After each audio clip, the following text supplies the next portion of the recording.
নির্বিশেষে সকলকে নিয়ে আমরা মাদারীপুরকে এই প্রতিটা পল্লী উচ্ছেদ করে মাদারীপুরকে পবিত্র করতে পারছি। এই কথা ঠিক কিনা?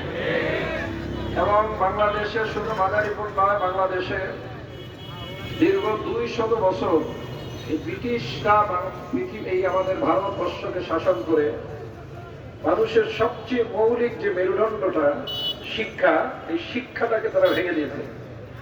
এই শিক্ষা ব্যবস্থা ভেঙে দেওয়ার কারণে আজকে মানুষ ইসলাম মনে হয় শুধু ওই মসজিদের মধ্যে আবদ্ধ কিছু কাজ, কিন্তু এর বাইরে যে ইসলাম যে আমার পরিপূর্ণ জীবন ব্যবস্থা, এই জিনিসটাই আমাদের মুসলমানের ধারণার থেকে বের হয়ে গেছে। তারা মনে করে যে আমরা নামাজ পড়বো, রোজা রাখলাম, হজ করলাম, কোরবানি করলাম, জিকির করলাম, তেলাওয়াত করলাম, বড় বড় গরু জব দিলাম, এটাই মনে হয় আমরা ইসলামের কাজ করলাম। কিন্তু ইসলাম যে এতটুকুর মধ্যে সীমাবদ্ধ নয়, ইসলাম যে পরিপূর্ণ একটা জীবন ব্যবস্থা, এই জিনিসটাই আমরা বাংলাদেশের মুসলমান বিশেষভাবে, আমরা যেহেতু এই ভূমির মানুষ, এজন্য আমি আমার কথাই বলবো, আমার দেশের কথাই বলবো, যে এই কথাটাই, এই ধারণাটাই আমাদের কারো বেরেনের মধ্যে নেই। আমরা এই জন্য মনে করি ওয়াজ মাহফিল এটা হলো একটা দ্বীনি কাজ, কিন্তু দ্বীন শব্দটার অর্থ কি আমরা এটাই বুঝি না। আসলে দ্বীন শব্দের তো সুস্পষ্ট একটা অর্থ, সংক্ষিপ্ত একটা অর্থ হলো জীবন ব্যবস্থা, এটার নামই দ্বীন। আর আল্লাহ কোথাও ধর্ম শব্দ বলেন নাই, আল্লাহ দ্বীন শব্দ বলছেন। আল্লাহ বলছেন ইন্না দ্বীনা ইনদাল্লাহিল ইসলাম, আমি তোমাদের জন্য একটা জীবন ব্যবস্থা দিছি, ওই জীবন ব্যবস্থাটার নাম হলো ইসলাম। জোরে কোন কথা ঠিক না বেঠিক?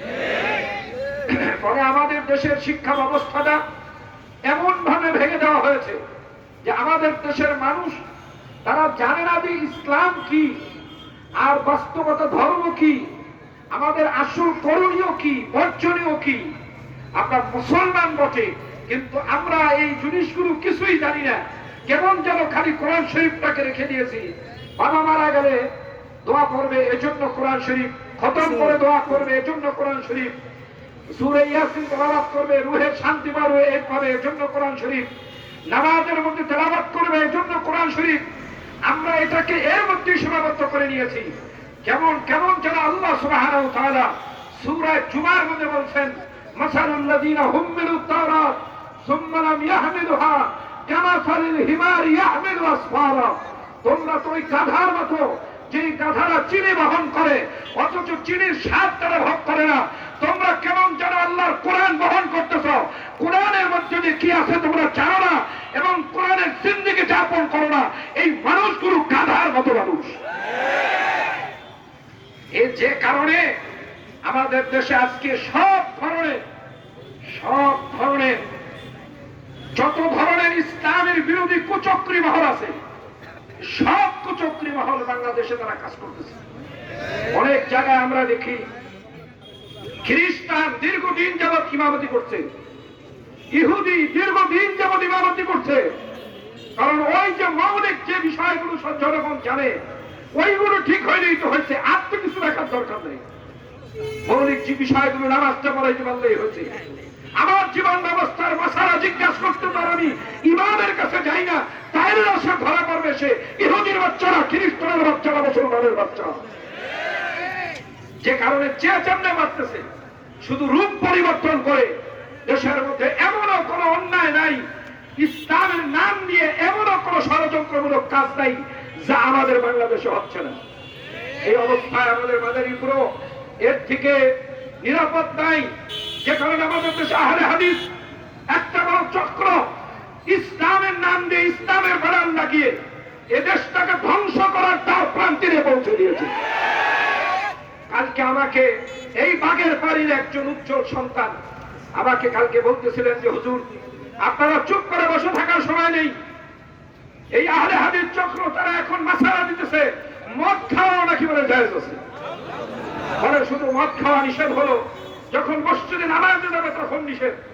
ফলে ইসলামের প্রথম যুগের সেই আয়াতকে এনে পরবর্তীতে যে আল্লাহ পুরো বলছেন এই মদ খাওয়া রিজসুম মিন আমালিশ শয়তান, এটা শয়তানের কাজ, সেই আয়াতটাকে তারা আপনাকে গোপন রেখে তারা মুসলমানের মধ্যে ষড়যন্ত্রের বীজ বপনকারী এক নম্বর কুচক্রী মহল হলো আহলে হাদিস। ব্যাপারে মুখ খুলতে চাই নেই। আমার বিশ্বাস আপনারা কোনোদিন আমাকে এরকম বলতে শুনেন নেই। এখন আমাদের দেয়ালে পিঠ থেকে ফেলছে যুব সমাজকে সহজ একটা পুঁজি দিয়ে যে আমরা হাদিসের উপর আমল করি। আরে নাদান, তুমি হাদিসের কি বুঝো? তুমি যদি হাদিস বুঝতা তাহলে তোমার গায়ে রাসূলের সুন্নাত অবশ্যই অবধারিত থাকতো। তোমার সবার টুপি নেই, তোমার সবার দাড়ি নেই, মুখে দাড়ি নেই, মাথায় টুপি নেই, হেলমেট পরে চলো, আর তুমি দাবি করো তুমি আহলে হাদিস। তোমার চেহারা ঠকানো পৃথিবীতে দ্বিতীয়টা নেই। এরপরে আর একটা বের হয়েছে, তারা শুধু কোরআন মানে হাদিস মানে না, সেই গোষ্ঠীটাও এই মাদারীপুরে কাজ করতেছে। এরপরে আর একটা আছে, এরা আবার নতুন করে ইসলামের দাওয়াত দিতেছে, হিজবুত তাওহীদ। এই বাগের পাড় সহ এই মাদারীপুরে ইসলামী যুব সমাজ, এদের আমরা বসে থেকেছি চানবাড়ি মসজিদ মাদ্রাসায়। আপনারা অনেকে বলতে পারেন হুজুর এই আবু আলিম, ওই যে যুবলীগের জাহিদ, ওই যে কাউন্সিলর, এদেরকে হুজুর এত পাম্পট্টি দেয় কেন? এরা এমন কি হয়ে গেল? এরা কিচ্ছু না, এরা ইসলামের একজন সৈনিক। আমরা ঘরে বসে থেকে এদেরকে পাঠিয়ে দিয়ে সেদিন আমরা ওখান থেকে টেনে হেসড়ে এই হিজবুত তাওহীদের নাপাক কুষ্টিদেরকে মাদারীপুর থেকে বিতাড়িত করে দিয়েছি। অনেকটা আপনারা জানেন না, এই পতিতাপল্লী ভাঙ্গায় যেদিন ভাঙ্গা শুরু হয়েছে সেদিন আমরা হুজুররা সেখানে ছিলাম না। ভাঙতে আমরা হুজুররা যাই নাই, এই সাহসী যুবকেরাই মাদারীপুরের আপামর জনগণ, বিশেষভাবে পুরান বাজারের সমস্ত ব্যবসায়ী এবং কর্মচারী যারা ছিল, তারা যার হাতে চা ছিল তা নিয়েই ঝাঁপিয়ে পড়ে এই প্রতিটা পল্লী মুক্ত করে মাদারীপুরকে পবিত্র করেছে। এজন্যই আমি এই যুবকদেরকে অনেক কাছে ডাকি এবং তাদেরকে আমি অত্যন্ত মহব্বত করি। আমি অনেকের নাম জানি না, মনে রাখতে পারি না, কত মানুষের নাম আর মনে রাখা যায়। এজন্য 2-4 জনের কথা আপনাদের সামনে বলি। ফলে এক্ষেত্রে বয়ান তো বড়রা করবেন যারা আসছেন। আমি মাওলানা আবু আলী হাসান ওসামাকে এইমাত্র বলে আসছি যে আপনি তো নবীন আলেম, তরুণ আলেম, আমি আশা রাখবো উম্মতের ঐক্যের দিকে লক্ষ্য করে কথা রাখবেন। আমার অনুরোধ, ফাটল সৃষ্টি করতে সময় লাগে না, ফাটল সৃষ্টি করা মুহূর্তের বিষয়। মনে করেন না এই জিকির নিয়ে মাসালা দিলেন, কে মিলাদ পড়লো এটা নিয়ে মাসালা দিলেন, এ নিয়ে ঝগড়া করবেন। ওই ইরাকের দিকে লক্ষ্য করুন, সেখানে আতাতাইরা যেভাবে ইসলামকে কাকের গোশত খাওয়া হালাল না হারাম এ নিয়ে যখন মৌলবীরা ঝগড়া করতেছিল, সেই সময় ওই দেশটাকে বিধর্মীরা কবজায় নিয়ে প্রায় 1000 বছর তারা এখন শাসন করতেছে। সুতরাং আমরা সেদিকে পা বাড়াবো না।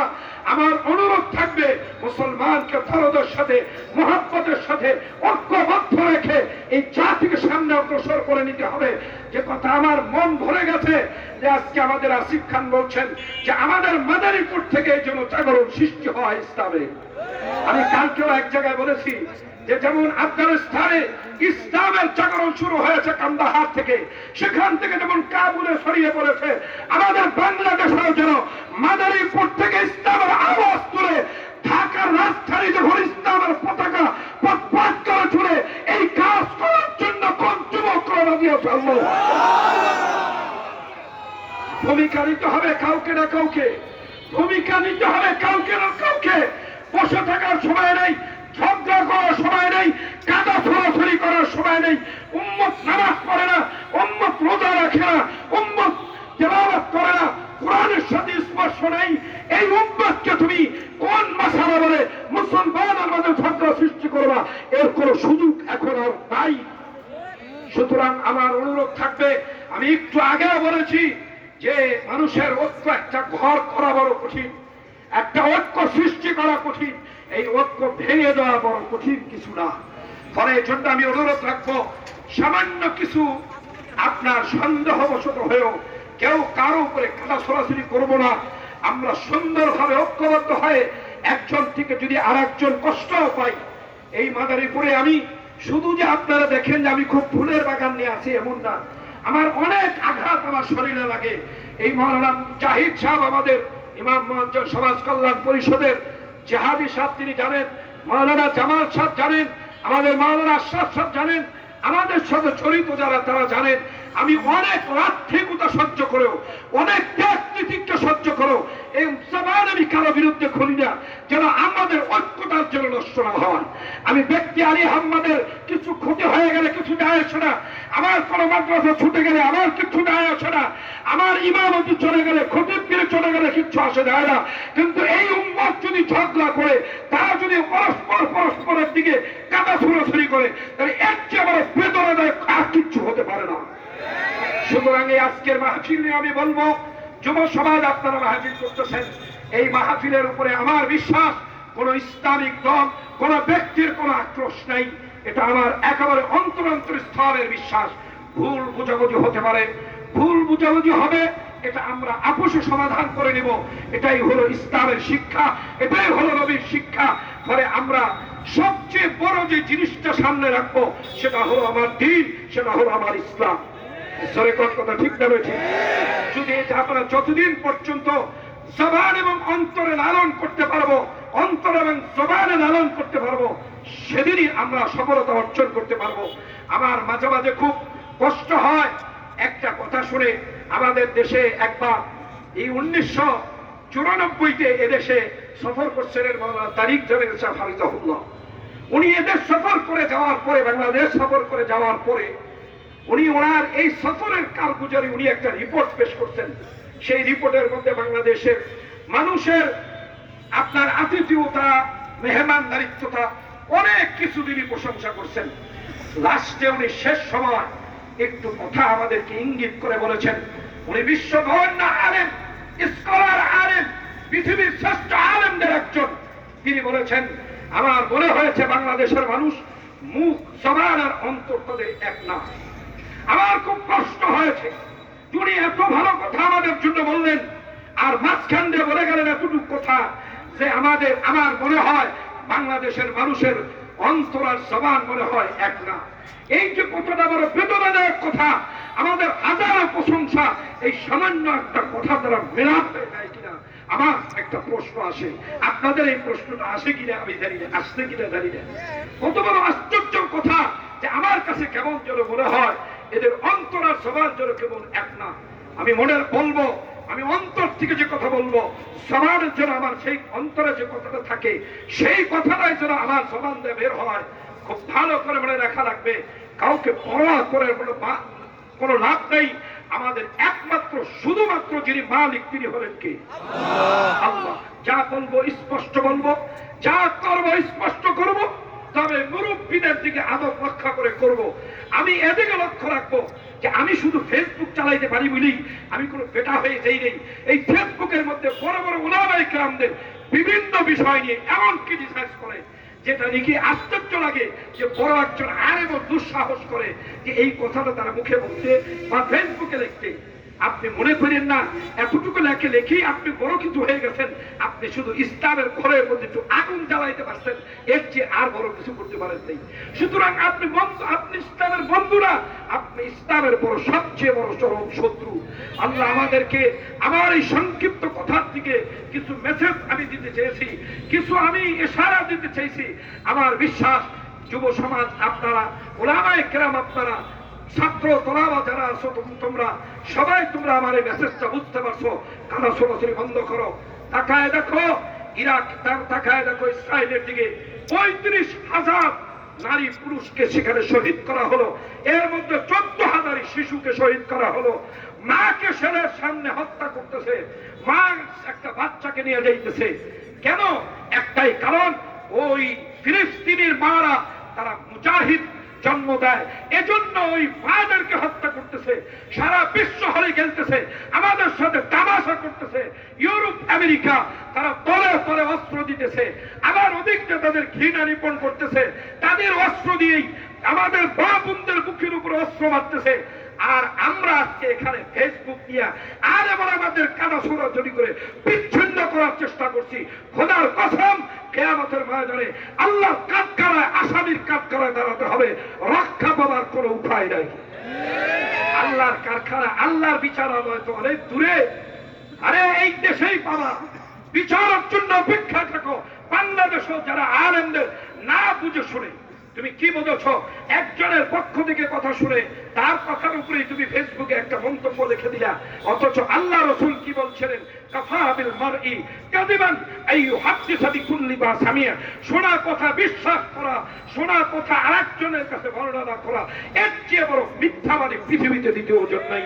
আল্লাহ রাসূল এটা বলছেন। বলে তুমি একজন থেকে শুনলা যে উনি আপনাকে গালি দিছে, আর তুমিও আবার তার পিছনে গালি দেওয়া শুরু করলা যে যেহেতু তুমি চন্ডীপতি সাহেবের ভক্ত এজন্য তোমার পীরকে গালি দিছে। তুমি কোনো তাহকিক না করে আবার উল্টা তার পীরকে গালি দিলা। এভাবেই যদি চলতে থাকে নিজেরা কাদা ছড়ি করে শেষ করে ফেলবে। ভালো করে মনে রাখো, আমাদের পাশেও একটা ইসরায়েল আছে, ওই ইসরায়েলের নাম হল ভারত। অপেক্ষা করো, বেশি দিন নাই, তোমার করার মধ্যে তোমার পায়ের বুকেও ছুরি পড়বে, তোমার সন্তানের বুকেও ছুরি পড়বে যদি তুমি এইভাবে তোমার অবস্থান ছাড়া যাও। দেখো আজকে ভারতের মুসলমান, কাশ্মীরের মুসলমান প্রকাশ্যে নামাজ পড়তে পারে না, কাশ্মীরের মুসলমান প্রকাশ্যে ঈদের নামাজ পড়তে পারে না। মুসলমান নামাজ পড়তে যায়, জুমার নামাজ রাস্তার দিকে পুলিশে লাঠি মেরে মেরে উঠায় দেয়। ইউরোপ আমেরিকার দিকে তাকায় দেখো, সমস্ত স্কুল কলেজের ছাত্ররা বের হয়ে গেছে, তারা সেখানে এই জাহেলদের জালেমদের হত্যার প্রতিবাদে সেই জায়গায় আজকে সেখানে তাদেরকে বহিষ্কার করা হচ্ছে, তাদেরকে কঠিনভাবে জুলুম করা হচ্ছে, নির্যাতন করা হচ্ছে। এ থেকে যদি আমরা শিক্ষা গ্রহণ না করি তাহলে অচিরেই আমাদের পাশে যে আমাদের ইসরায়েল আছে এরা আমাদের গলা টিপে ধরবে। সেদিন আফসোস করলেও আর এই আফসোস মিটাবার কেউ থাকবে না, এই পিপাসা মিটাবার জন্য কেউ পানি নিয়ে আসতে পারবে না। আল্লাহ আমাদেরকে সহজ কথা, সহজ বুঝটুকু বুঝার তৌফিক দান করেন। বাগের পাড়ের যুব সমাজ এই মাহফিলের ব্যবস্থা যে করেছেন এতে আপনারা খুশি না বেজা? এই মাহফিল প্রতি বছর এই বাগের পাড়ের যুবকরা করবে, আমরা ইনশাআল্লাহ সহযোগিতা করব। কারা কারা রাজি আছেন? এই সবাই রাজি আছেন ইনশাআল্লাহ? আলহামদুলিল্লাহ। বাগের পাড়ের যুবক সমাজ এখানে খাড়া আছো, আবুল সব কই আপনারা দাঁড়ান, দাঁড়ান যুবকরা হাত উঠাও, যারা নিচে আসো। বাগের পাড়ের যুবকরা কারা হাত উঠাও? মাশাআল্লাহ, ওই যে দূরের থেকে হাত উঠেছে মাশাআল্লাহ। বেশিরভাগই ভলান্টিয়ার, ওখানে কাজ কাম, ওই যে পিছনেও ভলান্টিয়ার, ওনারা সকলে আছে আপনাদের কাছে। ওনাদের জন্য আমি আমার অন্তরস্থল থেকে তাদের জন্য আপনাদের কাছে দোয়া চাইলাম। এবং আমরা যেন সকলে মিলেমিশে মাদারীপুরে যেন আমরা ইসলামের জাগরণকে ফুটিয়ে তুলতে পারি, মানুষের অন্তরের মধ্যে একটা বীজ আমরা ঢুকিয়ে দিতে পারি। আজকে তাকিয়ে দেখেন বাংলাদেশের যে অবস্থা, হুজুরকে আনেন, আমি এর মধ্যে আমার কথাটা শেষ করি। আমাদের অবস্থার দিকে তাকায় দেখেন আমাদের অবস্থাটা কি। এই গতকালের কথা এই গতকালের কথা যে আমার মাদ্রাসা একটা অনুষ্ঠান ছিল, 30 কেজি গোস্ত আনছে, মুরগির গোস্ত। খেয়াল করেন, আমার দিকে খেয়াল করেন, 30 কেজি মুরগির গোস্ত আনছে। আইনা মাদ্রাসার খালা দিয়ে মাইপা দেখে গোস্ত হলো কেজি, গোস্ত হলো 16.5 কেজি। গোস্ত হয়েছে কত কেজি?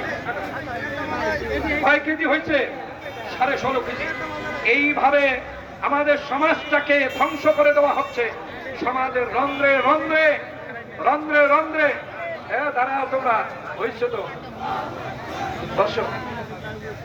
সুতরাং এইভাবে ধোঁকার প্রতারণা,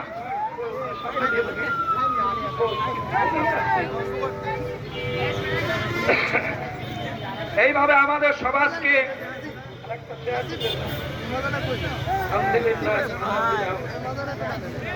সুতরাং আমাদের সমাজের দিকে একটু তাকিয়ে দেখেন।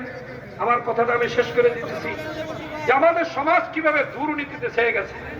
প্রত্যেকটা রন্ধ্রে রন্ধ্রে দুর্নীতি, মিথ্যা, ধোঁকা, প্রতারণা আমাদের দেশটাকে ছেয়ে ফেলছে। এই অবস্থাটা কেন আমি খুব লক্ষ্য করে দেখছি। এই অবস্থার একটাই কারণ, সেটা হলো আমাদের অন্তরের মধ্যে আল্লাহর ভয় নেই। কার ভয় নেই? আল্লাহর ভয় নেই।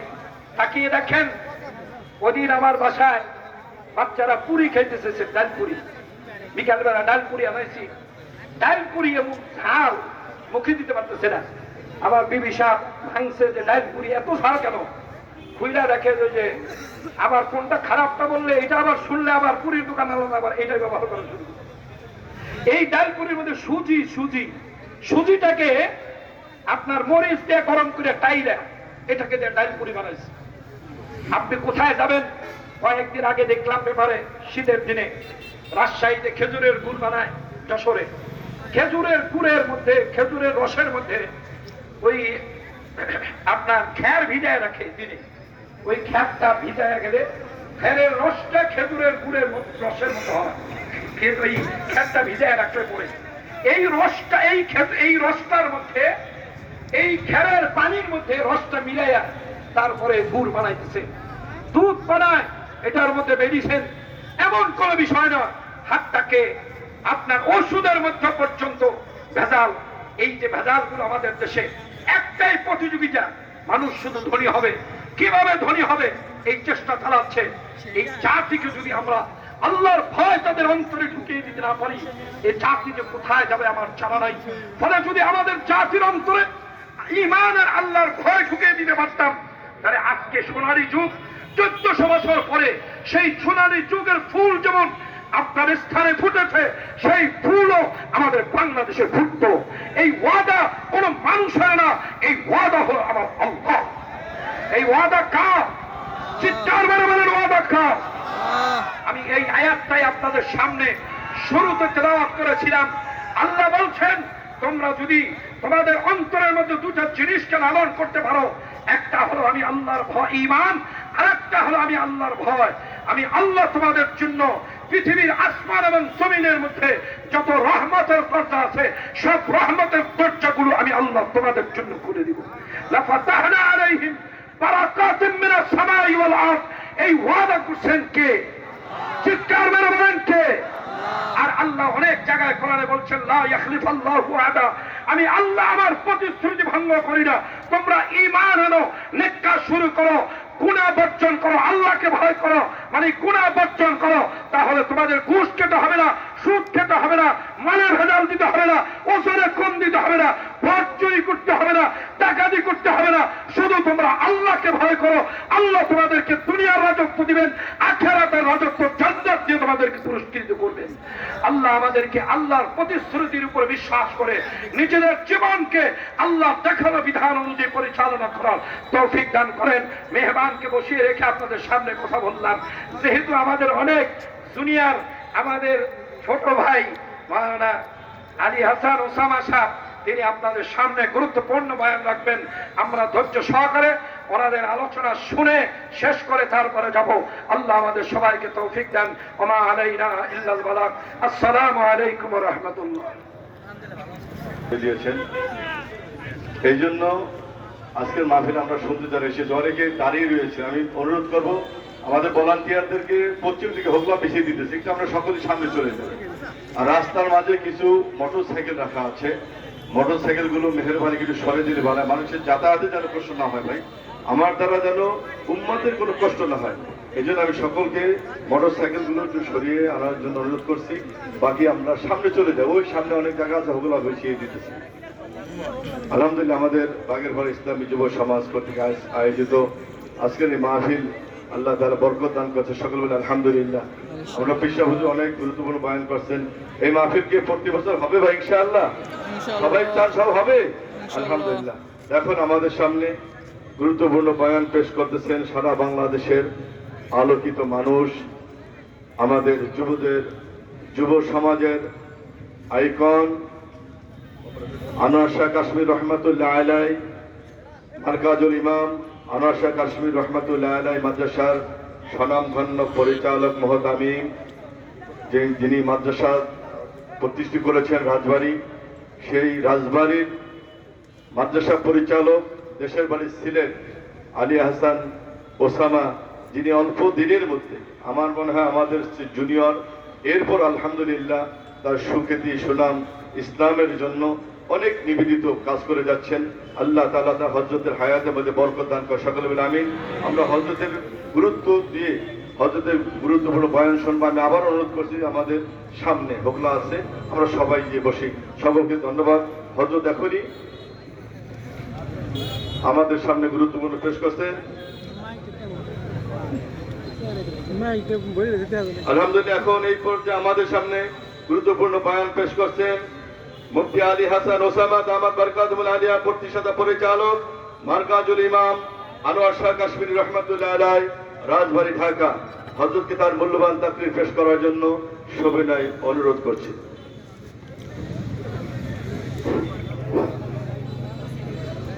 আসসালামু আলাইকুম ওয়া রাহমাতুল্লাহি ওয়া বারাকাতুহু।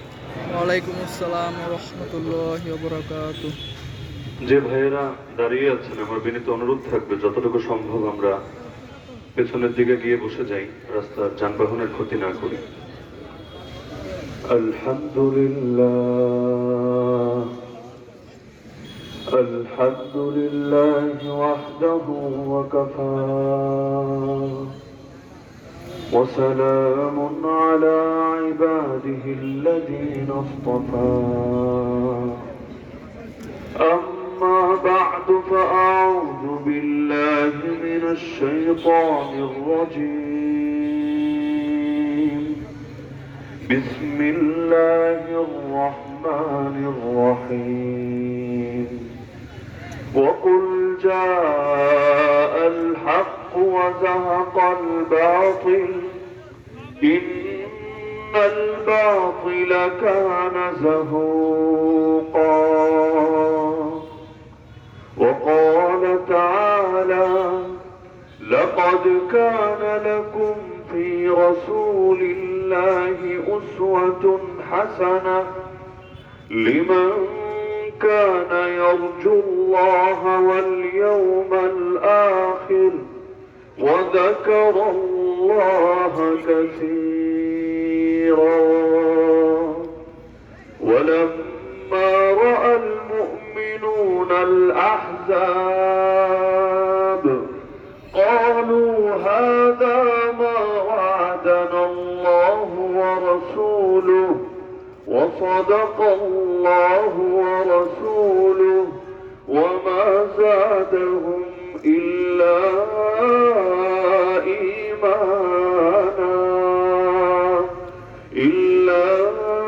إيمانا وتسليما.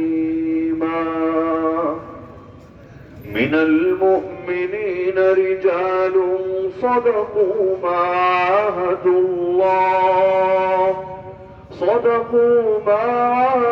الله عليه فمنهم من قضى نحبه ومنهم من ينتظر وما بدل. وقال النبي صلى الله تعالى عليه وسلم لا يترك الله بيت مدر ولا وبر إلا أدخله الله كلمة الإسلام بعز عزيز أو بذل ذليل. عزا يعز الله به الإسلام وأهله أو ذلا يذل الله به الكفر وأهله. وقال أصحاب محمد رضي الله عنهم نحن الذين بايعوا محمدا على الجهاد ما بقينا أبدا. وقال عبد الله بن المبارك يا عابد الحرمين لو أبصرتنا لعلمت أنك في العبادة تلعب. من كان يخضب خده بدموعه فنحورنا بدمائنا تتخضب. ريح العبير لكم ونحن عبيرنا رهج السنابك والغبار الأطيب. ولقد أتانا من مقال نبينا قول صحيح صادق لا يكذب. آمنت بالله صدق الله العلي العظيم وبلغنا رسوله النبي الكريم ونحن على ذلك لمن الشاهدين والشاكرين والذاكرين والعاقبة للمؤمنين والمتقين والمجاهدين والحمد لله رب العالمين.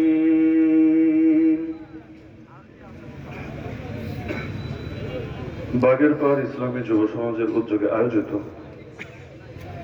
মাদারীপুর পুরাতন বাস স্ট্যান্ডে অনুষ্ঠিত আজকের এই তৃতীয় বার্ষিক ওয়াজ মাহফিলের সম্মানিত সভাপতি ও আয়োজকবৃন্দ, উপস্থিত আমার শ্রোতা ওয়াজিবুল ইহতারাম হযরত উলামায়ে কেরাম, এলাকার গণ্যমান্য মুরব্বীগণ, বিভিন্ন শিক্ষা প্রতিষ্ঠানে অধ্যয়নরত প্রিয় তালিবানে ইলম, স্থানীয় এবং দূর দূরান্ত থেকে আগত দিন দরদি কোরআন প্রেমী প্রিয় তাওহীদ জনতা এবং পর্দার আড়ালে থাকা মা ও বোনেরা, আপনারা হয়তো অনেকেই জানেন এই মাঠের মধ্যে একসময় গান বাজনা অনুষ্ঠিত হতো। যে সমস্ত যুবকরা একসময় সেই গান বাজনাগুলোর আয়োজন করত, রব্বুল আলামিনের অপার অনুগ্রহে এবং দায়ীদের ইখলাসপূর্ণ দাওয়াতের বরকতে আলহামদুলিল্লাহ সুম্মা আলহামদুলিল্লাহ আজ সেখানে বিশাল কোরআনের মাহফিলের আয়োজন হচ্ছে। রব্বুল আলামিন কোরআনের এই বাগানকে কবুল করে নিন। রব্বুল আলামিন এই সমস্ত যুবককে জামানার ওমর, জামানার হামজা, জামানার খালেদ, জামানার তারিক হিসেবে কবুল করে নিন। মৃত্যু পর্যন্ত তাদেরকে এই খিদমতের সঙ্গে লেগে থাকার তৌফিক দান করুন। হাদিসের মধ্যে আছে আল আরওয়াহু জুনুদুম মুজান্নাদা ফামা তাআরাফা মিনহা ইখতালাফা ওয়া মা তানাকারা মিনহা ইখতালাফা।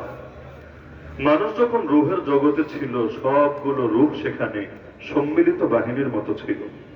সেনাবাহিনীকে নিয়ে কোথাও যদি আক্রমণ করতে যায়, প্রথমে এক জায়গায় তাদেরকে এনে জমা করে একসঙ্গে তারা সম্মিলিত অবস্থায় থাকে। তো দুনিয়াতে মানুষ তো এসেছে পরে, আসার পরে কেউ এসেছে সিলেটে, কেউ এসেছে মাদারীপুরে, কেউ বাংলাদেশে, কেউ সৌদি আরবে, কেউ আমেরিকায়, কেউ আফগানিস্তানের জমিনে।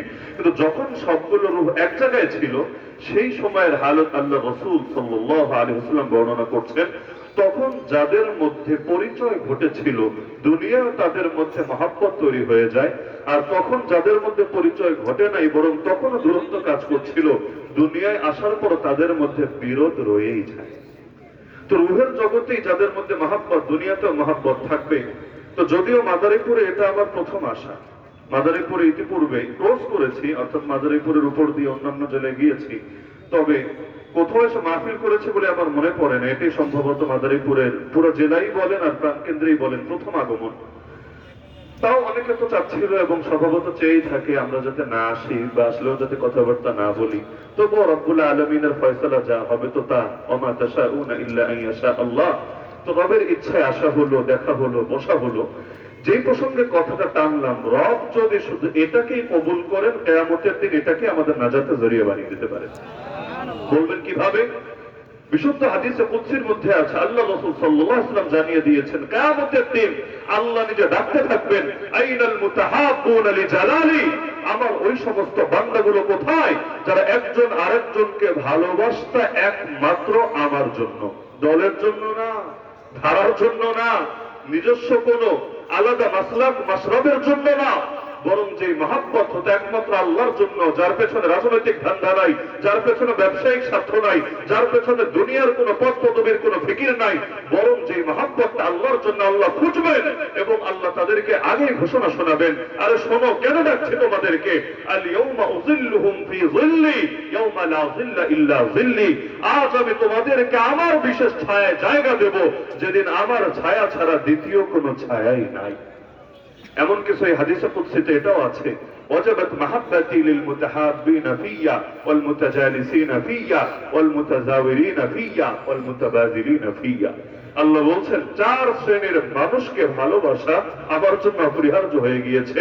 এক নম্বর শ্রেণী যারা একজন আরেকজনকে ভালোবাসে আল্লাহর জন্য, এবং পরবর্তী যে তিনটা গুণ বলা হয়েছে এটা মূলত ভালোবাসারই দাবি। একজন আরেকজনের সঙ্গে সাক্ষাৎ করে আল্লাহর জন্য, একজন আরেকজনের কাছে গিয়ে বসে সেটাও আল্লাহর জন্য, একজন আরেকজনের জন্য অর্থ খরচ করে সেটাও আল্লাহর জন্য। তো যদি খেয়াল করেন দেখবেন সবগুলো অন্তত আজকের এই মজলিসে মিল আছে। এখানে অনেকে আমার সাথে যারা দেখা করেছে, পরিচয় দিয়েছে, এসেছে শরীয়তপুর থেকে, কয়েকজন বলল বরিশাল থেকে, 2-4 জন পেলাম ফরিদপুর থেকে। এই যে আশাটা পয়সা খরচ করে কার জন্য? আরে বলেন না কার জন্য? তাহলে আমাদেরকে ভালোবাসা তো এজন্য না যে দুনিয়ার কোনো রাজনৈতিক সুবিধা আমরা আপনাদেরকে দিতে পারবো, এজন্য না যে আপনাদেরকে যাওয়ার সময় প্রত্যেককে পয়সা ধরিয়ে দিতে পারবো। উপরন্তু আমাদের তো আর জেলাপির কারবারও নাই যে জেলাপির ঠুঙ্গা নিয়ে এসেছে গাড়িতে করে, যাওয়ার সময় হাতে একটা করে ধরিয়ে দিয়ে যাব। আর কি লাগে? জিলাপি আছে যার হাতে, জীবনটা তার এমনি কামিয়াব হয়ে গিয়েছে। এমন কোনো ব্যাপার স্যাপার তো নাই, বরঞ্চ পুরোটাই তো আল্লাহর জন্য। তা আল্লাহ যদি চান, এজন্যই বললাম যে এটাকে কিয়ামতের দিন আমাদের নাজাতের জরিয়া বানিয়ে দিতে পারে। من عاد مريضا او زار اخا له في الله ناداه مناد من السماء ان طبت وطاب ممشاك وتبوأت من الجنة منزلا।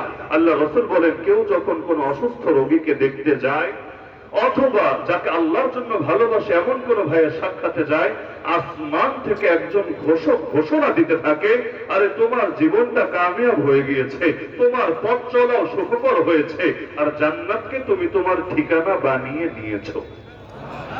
যদিও বলতে এবং শুনতে আল্লাহর জন্য ভালোবাসা কথাটা খুবই ছোট, খুবই হালকা, কিন্তু পৃথিবীর মধ্যে বর্তমানে যত ধরনের মুসলমানদের সমস্যা, এগুলোর সবগুলোর মূলে যে কয়েকটা বিষয় রয়েছে তারই অন্যতম হলে আল্লাহর জন্য ভালোবাসা। যদি আল্লাহর জন্য মুসলমান আসলেই একজন আরেকজনকে ভালোবাসতো, যেই ভালোবাসা সকল কিছুর ঊর্ধ্বে সিরেফ এবং সিরেফ আল্লাহর জন্য, তাহলে আজকে এই যে সময় আমি মাদারীপুরের প্রাণ কেন্দ্রে বসে কথা বলছি, ওই সময় গাজা এবং রাফায় আমার ভাইদেরকে পাখির মতো গুলি খেয়ে মরা লাগতো না।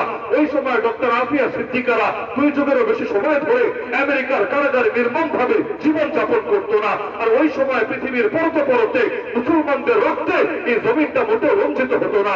কারণ এই আল্লাহকে রক্ষা করার দায়িত্ব কোন আয়াত দেখাতে পারবেন না, কোন হাদিস দেখাতে পারবেন না যেখানে আল্লাহ শুধুমাত্র এই ফিলিস্তিনবাসীকে দিয়েছেন, অথবা হামাসকে দিয়েছেন, অথবা গাজার মুসলমানদেরকে দিয়েছেন। বরং যারাই আল্লাহকে রব বলে, যারাই মুহাম্মদ সাল্লাল্লাহু আলাইহি ওয়াসাল্লামকে নবী এবং রাসূল বলে, যারাই কাবাকে কিবলা বলে, যারাই কোরআনকে ধর্মগ্রন্থ বলে, এমন প্রত্যেকটা ব্যক্তির জন্য এই আল্লাহর ঘরকে রক্ষণাবেক্ষণ করা, হেফাজত করাকে আল্লাহ জিম্মাদারি দিয়ে দিয়েছেন। এই ক্ষেত্রে দলাদলি চলে না, ভাগাভাগি চলে না। কিন্তু যখন উম্মার প্রথম কিবলা কাফেরদের দখলে, তখন যে মুসলমানরা এক হতে পারছে না, তখনও যে একসঙ্গে ময়দানে নামতে পারছে না, 200 কোটি মুসলমানের দল মার খাচ্ছে, আরে মাত্র 1 কোটির কিছু বেশি ইহুদির হাতে। এর চাইতে বড় লাঞ্ছনা, এর চাইতে বড় কপাল পড়ার হালত আমাদের জন্য কি হতে পারে? এমনকি আমাদের আবেগ তো অনেক ক্ষেত্রে মনে হয় কাফের মুশরিকদের চাইতে কমে গিয়েছে। ফিলিস্তিন নিয়ে আমাদের আবেগ নাই তা না, কিন্তু আবেগ কয়দিন থাকে ভেতরে? 2 দিন, 4 দিন, 1 সপ্তাহ, 1 মাস, এরপর তো সব যায় স্বাভাবিক হয়ে। এখন তো মানুষ গণহারে ইসরায়েলের পণ্য কিনতে শুরু করে দিয়েছে। এখন তো মুখ দিয়ে আরে সেই ফিলিস্তিনের মাজলুমদের কথা উচ্চারণ করা কেউ বন্ধ করে দিয়েছে। এমনকি দোয়ায় এখন আগের মতো মাজলুমদের নাম আসে না। কারণ একটা জিনিস প্রথম দিকে যতটা আকর্ষণীয় থাকে, যখন লম্বা টাইম চলে যায় অতটা আকর্ষণ কাজ করে না, কেমন যেন গা সওয়া হয়ে যায়। কারো বাসা যদি হয় ট্যানারি এলাকায়, ঢাকা ধরেন হাজারীবাগ অথবা যে সমস্ত এলাকায় ট্যানারি আছে, আপনি যদি হঠাৎ গিয়ে ঢুকেন, আপনার গন্ধে ওখানে টেকাটাই দায় হয়ে যাবে। এমন বিশ্রী গন্ধ লাগবে আপনার কাছে। ট্যানারি না বুঝলে বুড়িগঙ্গায় যখন গন্ধ থাকে, বুড়িগঙ্গার আশপাশে গিয়ে আপনি দেখেন না, গন্ধে অনেক সময় টেকাটা মুশকিল হয়ে যায়। কিন্তু যার বাড়ি সেখানে, যার বেড়ে ওঠাই সেখানে, যাকে ইচ্ছা এবং অনিচ্ছায় থাকতেই হবে সেখানে, সে যে পুরোটাই কষ্ট করে থাকে বিষয়টা কিন্তু এমন না। প্রথম দিকে তারও হয়তো কষ্ট লেগেছে, কিন্তু থাকতে থাকতে এখন সব গা সওয়া হয়ে গিয়েছে, শরীরের সঙ্গে ম্যাচ খেয়ে গিয়েছে, এখন আর কষ্ট লাগে না, এখন আর তার কাছে এটা আলাদা পেরেশানির বিষয় মনে হয় না। তো যে কোনো জিনিস গা সওয়া হয়ে গেলে সেটা সহ্য করা মানুষের জন্য খুব আসান হয়ে যায়। তো আমাদের এখন হালত হয়েছে এমন, আমাদের গা সওয়া হয়ে গিয়েছে যে মুসলমান হলে মায়ের খাবেই, মুসলমান হলে জুলুমের শিকার হবেই, মুসলমান হলে তার রক্তে এই জন্য বঞ্চিত হবেই। এটা নিয়ে এত টেনশনের কি আছে? হ্যাঁ, পশ্চিমা বিশ্বের কোন কাফের গায়ে যদি একটা পোকাও কেউ মারে, এর জন্য গোটা দুনিয়া গর্জে উঠবে, কারণ তাদের রক্তের দাম আছে, তাদের জীবনের দাম আছে। কিন্তু মুসলমানের কি দাম আছে? আরে যে রমাদানে আমরা রোজা রেখে দিন কাটালাম, অথবা যে কোনো ভাবে রমাদানটা ভালোভাবেই অতিবাহিত করলাম, ওই রমাদানটা ওই ঘুরের মুসলমানদের কিভাবে কেটেছে একটাবার খোঁজ নিয়ে দেখেন না। ইয়ামানের মুসলমানরা এই রমাদানের মধ্যে সাহরিয়ার ইফতার ঠিকভাবে করতে পেরেছে কিনা একটাবার খোঁজ নিয়ে দেখেন না, আরে ফিলিস্তিনের অধিবাসীদেরকে ঘাস দেওয়া পর্যন্ত ইফতার করতে হয়েছে। আর সিরিয়ার বড় মানুষ দূরের কথা, ছোট ছোট কত বাচ্চা পর্যন্ত শুকিয়ে কঙ্কালসার হয়ে এক পর্যায়ে মৃত্যুর কোলে ঢলে পড়েছে। তারাও তো মুসলমান, তারাও তো আল্লাহ তাআলাকেই রব বলে, মুহাম্মদ সাল্লাল্লাহু আলাইহি সাল্লামকেই নবী বলে। একদিকে গর্বের সাথে আমরা বলি মুসলমানদের নাকি 57টা দেশ আছে, ভালো কথা। প্রতিটা দেশের আবার বড় বড় সামরিক বাহিনী আছে, ভালো কথা। কোন কোন দেশ নাকি ইতিমধ্যে পারমাণবিক শক্তির অধিকারী হয়ে গিয়েছে, ভালো কথা। কিন্তু মুসলমানের বিপদেই যদি মুসলমানের শক্তি কাজে না আসে, এত এত শক্তি দিয়ে দিন শেষে কার ফায়দা হবে? এখন শক্তি হবে আমাদের, কিন্তু এর দ্বারা উপকৃত হবে কাফেররা। আমাদের মাথার উপর কাঁঠাল রেখে ভেঙে এরপর আমাদেরকে আর ভাগ দেবে না, পুরোটা খেয়ে নেবে তারা। এমন এক হালতে এসে আমরা উপনীত হয়েছি। তাহলে একটাবার চিন্তা করেন, এই হিন্দুস্তানের জমিনে, মানে যার মধ্যে বাংলাদেশ পাকিস্তান পুরো অঞ্চলটাই আছে, সে আগের জমানার কথা আমি বলছি, 800 বছর, একদিন দুদিন তো না, 800 বছর ইসলামের শাসন ছিল। এমনকি বাংলা অঞ্চলকেও যদি দেখেন, সেই 1252-তে যখন ইখতিয়ার উদ্দিন মোহাম্মদ বখতিয়ার খলজির হাত ধরে ইসলাম ঢুকতে শুরু করে, এরপর যখন 1757-তে নবাব সিরাজউদ্দৌলাকে পলাশীর আমবাগানে সেই যুদ্ধে পরাজিত করে নির্মমভাবে হত্যা করে, এই মাঝের পুরো সময়টা 500 বছরের অধিক সময় এখানে তো ইসলামী শাসন ছিল, দ্বীনের শাসন ছিল, কোরআনের স্বাদ মানুষ অনুভব করতে পেরেছিল। কিন্তু তারপর সেই যে কপালে এক দুর্যোগ নেমে আসলো, 47 থেকে শুরু হয়ে এরপর যেতে যেতে 190 বছর পর তারা তো তল্পিতল্পা গুটিয়ে চলে গেল। মানুষ তো মহা খুশি, যাক স্বাধীন হয়েছি, যাক আবারও আমরা ঘুরে দাঁড়াতে পেরেছি। কিন্তু আমার তো মাথায় ধরে না যে কিভাবে তারা এতটা হাল ছেড়ে কথা বলছে, অথবা এতটা আত্মতৃপ্তি ঢেকুর তুলছে। আরে ব্রিটিশ চলে গেছে, ব্রিটিশের আদর্শ তো যায় নাই, ব্রিটিশ চলে গিয়েছে। যে বীজগুলো এখানে লাগিয়ে গিয়েছিল, সেই বীজ থেকে যে চারা ফলেছে, এই চারাগুলো তো এখান থেকে নিয়ে যায় নাই। ওরা যেদিন এখানে ঢুকেছিল, প্রথম যখন শিক্ষা ব্যবস্থায় হাত দিয়েছিল, ওই সময় তারা বলেছিল যে আমরা এমন একটা শিক্ষা ব্যবস্থা প্রণয়ন করে যাচ্ছি, এখানে পড়ে যারা শিক্ষিত হবে, দেখতে শুনতে তারা হিন্দুস্তানি মনে হতে পারে, দেখতে হিন্দুস্তানি হলেও আসলে তারা মন ও মননে, খ্রিস্টীয় কালচারে, আদর্শ দৃষ্টিভঙ্গিতে, রুচিবোধ এবং মানসিকতায় তারা প্রত্যেকে এক একটা ব্রিটিশের দালালে পরিণত হবে। তো ব্রিটিশ 190 বছর রাজত্ব করে চলে তো গেছে ঠিকই, বাহ্যিকভাবে মনে হয় চলে গেছে, আসলে মোটেও চলে যায় নাই। ওদের লোকগুলোকে এখানে রাখলে বেতন দিতে হতো, ভাতা দিতে হতো, বিভিন্ন সুবিধা দিতে হতো। এখন কিছুই দেওয়া লাগছে না, কিন্তু ফ্যাসিলিটিস তখন যা পেত তার চাইতে বেশি এখনো পাচ্ছে।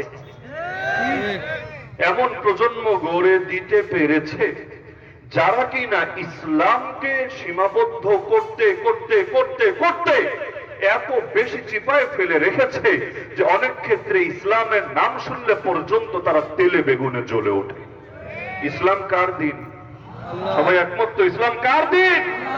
আরে জমিন কার জমিন? আল্লাহর জমিন, আল্লাহর দিন চলবে না তো কার দিন চলবে? আমার বাড়িতে আমার কথা চলবে না তো কি তোর কথা চলবে নাকি? স্বাভাবিক ব্যাপার, মানুষের ইগো থাকে, প্রেস্টিজ থাকে, আত্মমর্যাদা বোধ থাকে, গায়রত থাকে। মানুষ বাহিরের হস্তক্ষেপ সাধারণত সহ্য করতে পারে না, কোনো জাতি না। সাম্রাজ্যবাদীরা যদি কোনো দেশ দখল করে, মানুষের শরীরের উপর শাসন করতে পারে, হৃদয়ের উপর রাজত্ব করতে পারে না। কেন? কারণ মানুষ কখনোই বহিঃশত্রুর হস্তক্ষেপ মেনে নেয় না, নিতে পারে না। এটা তাদের নেচারের বিরোধী, তাদের রক্তের বিরোধী। এখন আমাদের হালতটা হয়েছে এমন যে এই অঞ্চলে ওরা যখন এসেছে, যদি এখনো পর্যন্ত ওরা ওদের বাহিনী অব্যাহত রাখতো, তাহলে মানুষের ভেতরে আলাদা ক্ষোভ থাকতো যে আমরা স্বাধীন না, আমরা পরাধীন, আমরা সার্বভৌম না, আমরা অন্যের আগ্রাসনের শিকার। তো এই যে ভেতরে ক্ষোভ থেকে কখন জানি কোন দিকে কে ক্ষোভ কাটিয়ে যায় এবং প্রতিশোধ নিতে নেমে যায়, এর দ্বারা কি না কি ক্ষতি হয়ে যায়, বড় এক আশঙ্কা আছে। কিন্তু যে বিষটা দিয়ে দিয়েছে, কি বিষ? আমি বিষটাই আজকে চিহ্নিত করব মৌলিক ভাবে। তো বিষটা চিহ্নিত করে দিয়ে যাব, এরপর বিষ কার কার ভেতরে আছে আপনারা অটোমেটিক খুঁজে নিতে পারবেন। এখন এই যে আল্লাহর জমিন থেকে আল্লাহর দ্বীনকে উচ্ছেদ করার এক ষড়যন্ত্র, এর চাইতে বড় অপরাধ কিন্তু পৃথিবীর বুকে কিছু হতে পারে না। বাংলাদেশের মধ্যে আমি যদি জিজ্ঞাসা করি সবচাইতে বড় বেআইনি কাজ কোনটা বলতো, যে কেউ দাঁড়িয়ে জবাব দিবে যে হুজুর সবচাইতে বড় বেআইনি কাজ হলো রাষ্ট্রের বিপক্ষে অবস্থান নেওয়া, চুরি করা, ডাকাতি করা, সন্ত্রাসী কাজ করা, ওগুলোর চাইতেও বড় জঘন্য রাষ্ট্রদ্রোহী হয়ে যাওয়া, অর্থাৎ রাষ্ট্রটাকেই নষ্ট কিভাবে করবে এবং বহিঃশত্রুর হাতে তুলে দেবে এর ধান্দা করা, এর ষড়যন্ত্র করা। তো এখন কেউ যদি রাষ্ট্রের বিপক্ষে যায়, নিঃসন্দেহে আপনারা তাকে সবচাইতে বড় অপরাধী বলবেন। এমনকি স্বাধীনতার 50 বছর পরও দেখা যায় যারা অতীতেও রাষ্ট্রদ্রোহী ছিল তাদের বিরুদ্ধেও মানুষ আন্দোলন করে। এবার আমাকে বলেন, রাষ্ট্র বড় না আল্লাহ বড়? আল্লাহ। রাষ্ট্রকে কাউকে জীবন দিয়েছে? রাষ্ট্রকে কাউকে মৃত্যু দিতে পারে? রাষ্ট্রের হাতে কারো কোনো রিজিক আছে? অথবা রাষ্ট্রকে কেউ কোনোদিন রব বলে বিশ্বাস করতে পারে? লা ইলাহা ইল্লাল্লাহ। আরে রব তো একজনই, মাবুদ তো একজনই, খালেক তো একজনই, মালিক তো একজনই। তো সেই আল্লাহর জমিনে থেকে আগে বলছেন রাষ্ট্র খাওয়ায় না, রাষ্ট্র পড়ায় না, রাষ্ট্রের হাতে কারো হায়াত না, রাষ্ট্রের হাতে কারো মত না, তবুও রাষ্ট্রের ভেতরে আছে বলেই, এর নাগরিকই সুবিধা ভোগ করছে বলেই এর বিরুদ্ধে অবস্থান নিলে দুনিয়ার কোন সরকারি তারে ছেড়ে কথা বলে না। তো গোটা জমিনের মালিকানা আল্লাহর যদি এজ আ মুসলিম এই আকীদা আপনার হয়ে থাকে, তাহলে এবার আপনি ফয়সালা করেন না যে আল্লাহর জমিনে দাঁড়িয়ে, আল্লাহর খেয়ে, আল্লাহর পরে সে আল্লাহর বিরুদ্ধে কথা বলার চাইতে বড় পাপ আর বড় অপরাধ কি হতে পারে? তো বলবেন আল্লাহর বিরুদ্ধে কথা বলে কিভাবে? হ্যাঁ বলে। ইসলাম যেহেতু আল্লাহর দিন, জমিনটা আল্লাহর জমিন, সুতরাং এই জমিনের প্রতিটা ক্ষেত্রে আল্লাহর দিন কার্যকর থাকবে। এটাই যুক্তির কথা, এটাই বুদ্ধির কথা। আল্লাহ রাসূল সাল্লাল্লাহু আলাইহি ওয়াসাল্লাম যখন মদিনা শরীফে গেলেন, মদিনায় যাওয়ার পর সেখানে যত অমুসলিম ছিলেন, রাসূল ধরে ধরে সবাইকে হত্যা করার আদেশ দিয়েছেন। বিষয়টা কিন্তু এমন না। সেখানে যারা ছিল নবী তাদেরকে থাকার কথাই বলেছেন। ইহুদিদের 3টা গোত্র আছে, বনু নজির, বনু কুরাইজা, বনু কায়নুকা। ঠিক আছে, তোমরা আগে ছিলা, এখনো থাকো। তবে একটা কাজ তোমাদেরকে করতে হবে, আমাদের সঙ্গে চুক্তিবদ্ধ হতে হবে। মদিনা সনদ প্রণয়ন করলেন রাসূলুল্লাহ সাল্লাল্লাহু আলাইহি ওয়াসাল্লাম। কি চুক্তি?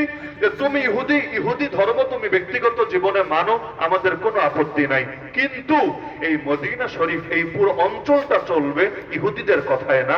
এই পুরো অঞ্চলটা চলবে তোমাদের শিরকি কোন আদর্শ দিয়ে না, বরঞ্চ এই আল্লাহর জমিনের এই অংশ যতটুকুর উপর আমাদের এখন ক্ষমতা আছে, এই পুরোটা চলবে আল্লাহর কথায়, পুরোটা চলবে আল্লাহ তাআলার ফরমান অনুসারে।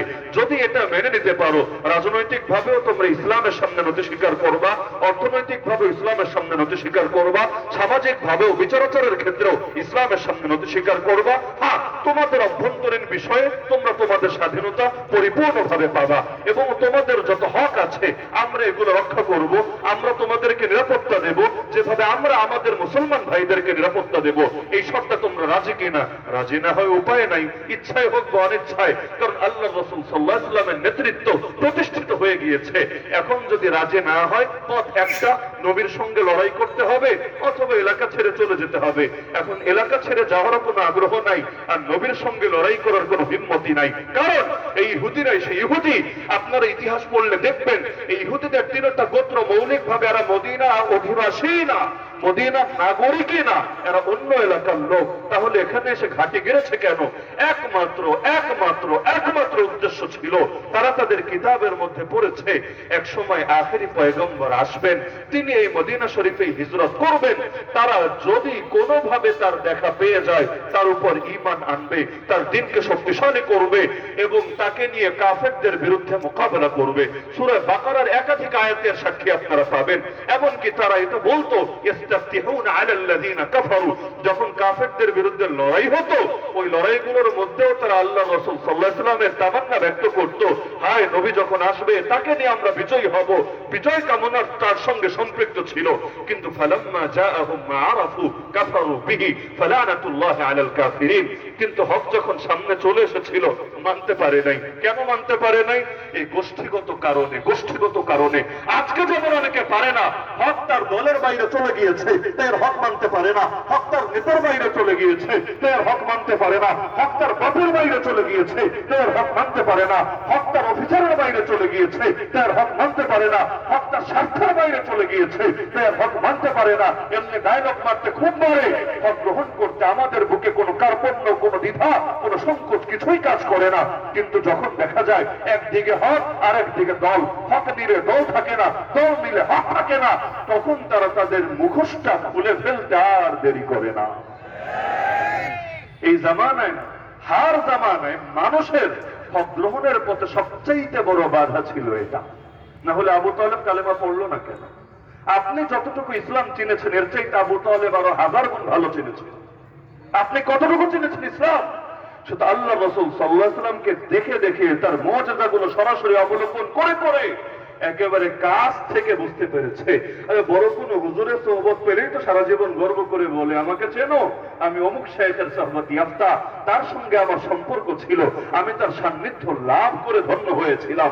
সব হুজুরের বড় হুজুর যিনি, সব শাইখের বড় শাইখ যিনি, আরে সব নবীর সরদার যিনি, তাকে যে ছোটবেলা থেকে বড় করে তুলেছে, মাথার উপর ছায়া হয়ে সারা জীবন থেকেছে, এমনকি যার জন্য নিজের রক্ত ঝরানোর শপথ পর্যন্ত নিয়েছে, আরে যেই সাহস আমরা করি না। আমরা আবু তালেব এক মুসলিম হয়ে চ্যালেঞ্জ ছড়ে দিয়েছিল গোটা কুরাইশকে, আরে কুরাইশ কান খুলে শুনে নে, আমি কালেমা পড়তে না পারি, কিন্তু আমি আবু তালেব যতদিন জীবিত আছি তোরা ভাবিস না মুহাম্মাদের কোনো ক্ষতি করতে পারবি।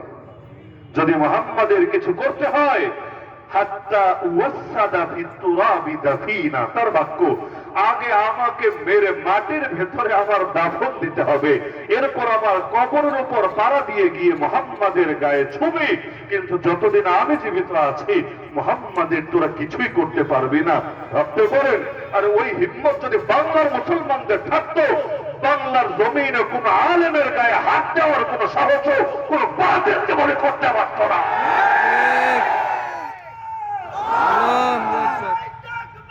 আল্লাহু আকবার।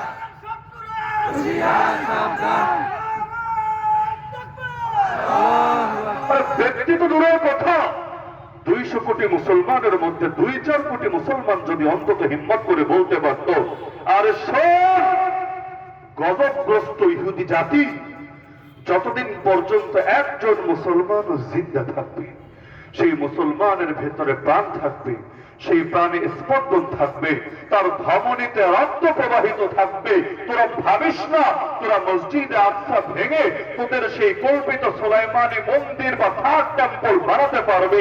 আরে মসজিদ ভাঙা তো দূরের কথা, সেখানে মন্দির বানানো তো দূরের কথা, আরে তোরা তো এখানে এসে নিজেদের সাম্রাজ্য প্রতিষ্ঠা করতে পারবি না। তোরা ভেবেছিস কি জেরুজালেম হবে তোদের রাজধানী? আরে তোরা জানিস না সবসময় শুধু রিজিকে মানুষকে টেনে আনে না, কখনো মরণও মানুষকে টেনে আনে। মরণ যেই জমিনে লেখা থাকে মানুষ পারে না সেখানে না গিয়ে থাকতে। আপনার মরণ যদি লেখা থাকে চিটাগাং, সারা জীবন যদি মাদারীপুরের বাইরে কদম নাও ফেলেন, তবুও দেখবেন শেষ জীবনে কিভাবে কিভাবে জানি চিটাগাং চলে গিয়েছেন। তো পাগলরা ভেবেছে কি যে আল আকসা অথবা জেরুজালেমকে ওরা বানাবে ওদের রাজধানী, ওদের রিজিক ওদেরকে টেনে এনেছে? আরে না, আমরা শেষ জামানের হাদিসগুলো বিশ্লেষণ করলে বুঝি ওদের রিজিক ওদেরকে টেনে আনে নাই, ওদের মরণ ওদেরকে চুম্বুকের মতো টেনে এনেছে। কারণ ওরা কোনো মুসলমানের বিরুদ্ধে লড়াইয়ে নামে নাই, ওর রব্বুল আলমিনের বিরুদ্ধে লড়াইয়ে নেমেছে। আখেরি পয়গম্বরকে দেখার পর, চেনার পর, বোঝার পর কেমন চিনেছে? কোরআন কখনো ভুল মেসেজ দেয় না। আল্লাহ বলেছেন ইয়ারিফুনাহু কামা ইয়ারিফুনা আবনাহু, নিজের পুত্র সন্তানকে যেভাবে চিনত। মেয়ে নিয়ে তো ওই জামানায় অনেকের অ্যালার্জি ছিল, মেয়ে না, পুত্র সন্তান, পুত্র সন্তানকে যেভাবে চিনত আল্লাহ রাসূলকেও ঠিক সেভাবে চিনতে পেরেছে। এরপরও মানে নাই, শুধুমাত্র স্বার্থে আঘাত লাগার কারণে। কেন স্বার্থ? যে নবী আমাদের বংশে না এসে আরেক বংশে আসলো কেন রে? খালি বড় সড়ো কোনো স্বার্থ না, খালি আমার বংশে কেন আসে নাই, আর একজনের বংশে কেন এসেছে? ওরা কোন বংশ আর নবী কোন বংশ? ওরা হলো ইসহাক আলাইহিস সালামের বংশ, বনু ইসহাক, আর আমার নবী হলেন ইসমাইল আলাইহিস সালামের বংশ, বনু ইসমাইল। কিন্তু ইসহাকের বাবাও যিনি, ইসমাইলের বাবাও তিনি। ইসহাক আলাইহিস সালামের বাবার নাম ইব্রাহিম, আর ইসমাইল আলাইহিস সালামের বাবার নাম ইব্রাহিম। গোড়ায় গেলে কিন্তু সবই মিলে যাচ্ছে। কিন্তু এই যে দুই ভাই, মা ভিন্ন, দুই মা থেকে দুই ভাই, এক ভাই ইসমাইল আর এক ভাই ইসহাক, এতটুকুর কারণে পুরো জাতি আল্লাহর নবীর শানে শুধু অস্বীকার করেছে তা না, এতটুকু করলে চলতো, কিন্তু এতটুকু না, নবীকে জাদু করেছে, নবীর খাবারে বিষ মিশিয়েছে, আল্লাহ নবীকে গুপ্ত হত্যার চেষ্টা করেছে, আল্লাহ নবীকে যত ভাবে পেরেছে সব ভাবে কষ্ট দিয়েছে। নবীকে চারটা যুদ্ধ করতে হয়েছে ইহুদি জাতির বিপক্ষে। বনু নাযিরের যুদ্ধ, বনু কুরাইজার যুদ্ধ, বনু কাইনুকার যুদ্ধ, আর ঐতিহাসিক খায়বার যুদ্ধ। যুদ্ধ চারটা, কারণ একটা, প্রতিবারের কারণের নাম বিশ্বাসঘাতকতা। রক্তে রক্তে মিশে আছে বিশ্বাসঘাতকতা। তো স্বার্থের কথা বলছিলাম যে আবু তালেব অমুসলিম হয়েও একদিকে আল্লাহ নবীকে এত সাহায্য করছে। আমি মাঝে মধ্যে চিন্তা করি, আমার সাথে আপনি একমত না হতে পারেন, যে আমার মতো হাজার উসামা মিলে দ্বীনের জন্য যতটুকু কোরবানি দিয়েছে এর চাইতে হাজার গুণ বেশি কোরবানি এক আবু তালেব বহু আগে দিয়ে রেখেছে। সহিহ বুখারীতে হাদিস আছে, ইন্নাল্লাহা লা ইউআইয়িদু হাযা আদ-দীন বির-রাজুলিল ফাজির। নিশ্চয়ই আল্লাহ কখনো ইসলামকে শক্তিশালী করেন পাপিষ্ঠ লোকের দ্বারা, যার নিজের কপালে জান্নাত নাই, কিন্তু আল্লাহ তার দ্বারা ইসলামের এমন কিছু কাজ করিয়ে নেন যার দ্বারা ইসলাম বড় শক্তিশালী হয়। আবু তালেব কপালে কিন্তু জান্নাত নাই, মুশরিক, কালেমাটা পড়ে যেতে পারে নাই, কিন্তু তার দ্বারা দ্বীনের যে শক্তি অর্জন হয়েছে এটা আমার মতো হাজার কেন লাখ মানুষকে এক পাল্লে উঠালেও ওই শক্তি আদৌ অর্জন হবে কিনা বড় সন্দেহ আছে। তো সবই বুঝলো, সবই করলো, খালি কালেমাটা পড়তে আপত্তি কোথায়? সেফ এক জায়গায়, ওই যে দলান্ধতা, ওই যে সাম্প্রদায়িকতা, যে আমি সারা জীবন এক দলে থাকলাম, মরার আগে আর এক দলে যাই কিভাবে? নবী বোঝাচ্ছেন, কুল ইয়ানমি কালিমা আশফা লাকা বিহা ইনদাল্লাহ। হে আমার চাচা, একটা মাত্র কালেমা পড়েন, দায়িত্ব নিচ্ছি, আল্লাহর কাছে আপনার জন্য সুপারিশ করব। আরে আমার মতো এক উম্মতি যদি শুধু এটা জানে যে নবী তার সুপারিশের দায়িত্ব নিয়েছে, আর কি লাগে? আর কি লাগে? জান্নাতের মালিক তো আল্লাহ, কিন্তু নবী, যেই নবীকে আল্লাহ কিয়ামতের দিন বিশেষ সুপারিশের অধিকার দান করবেন, আশ-শাফাআতুল উযমা, সেই সুপারিশের দায়িত্ব নবী যদি নিয়ে নেন, আর কি লাগে? কারণ তার সুপারিশ রব্বুল আলামিন কখনো ফিরাবেন না। কিন্তু শেষ সময় সে বলে গেল, আমি লজ্জাকে প্রাধান্য দিলাম আগুনের উপরে, আগুনে পড়তে রাজি আছি, লজ্জিত হতে রাজি নাই। না হলে দরের লোকেরা, গোষ্ঠীর লোকেরা আমার মরার পরে আমার বিপক্ষে কি বলবে? আরে মরার পরে ভালো বললেই কি, কালো বললেই কি? আপনারা অনেক সময় একটা জিনিস চিন্তা করেন যে কিছু মানুষ যখন তাদের বিবেকটা পচে যায়, মরার আগেও কেমন আচরণ করতে পারে। আবু জাহাল যখন তার গলা কাটতে গিয়েছিল সাহাবী আব্দুল্লাহ বিন মাসউদ রাদিয়াল্লাহু আনহু, কারণ এর আগে দুইটা ছোট ছোট বাচ্চা সাহাবী মুআয এবং মুআওয়াজ রাদিয়াল্লাহু আনহুমা তার জীবনটা শেষ করে দিয়ে এসেছে, কিন্তু মরছিল না, একটু তরপাত ছিল, প্রাণটা বাকি ছিল। তো এই উম্মতের সবচেয়ে বড় ফকিহ যারা, তাদের অন্যতম সাহাবী আব্দুল্লাহ বিন মাসউদ রাদিয়াল্লাহু আনহু গেলেন যে আল্লাহর নবীর কাছে তার কল্লাটা এনে হাজির করবেন। এখন বুকের উপর চড়ে বসেছেন, কল্লা কাটবেন।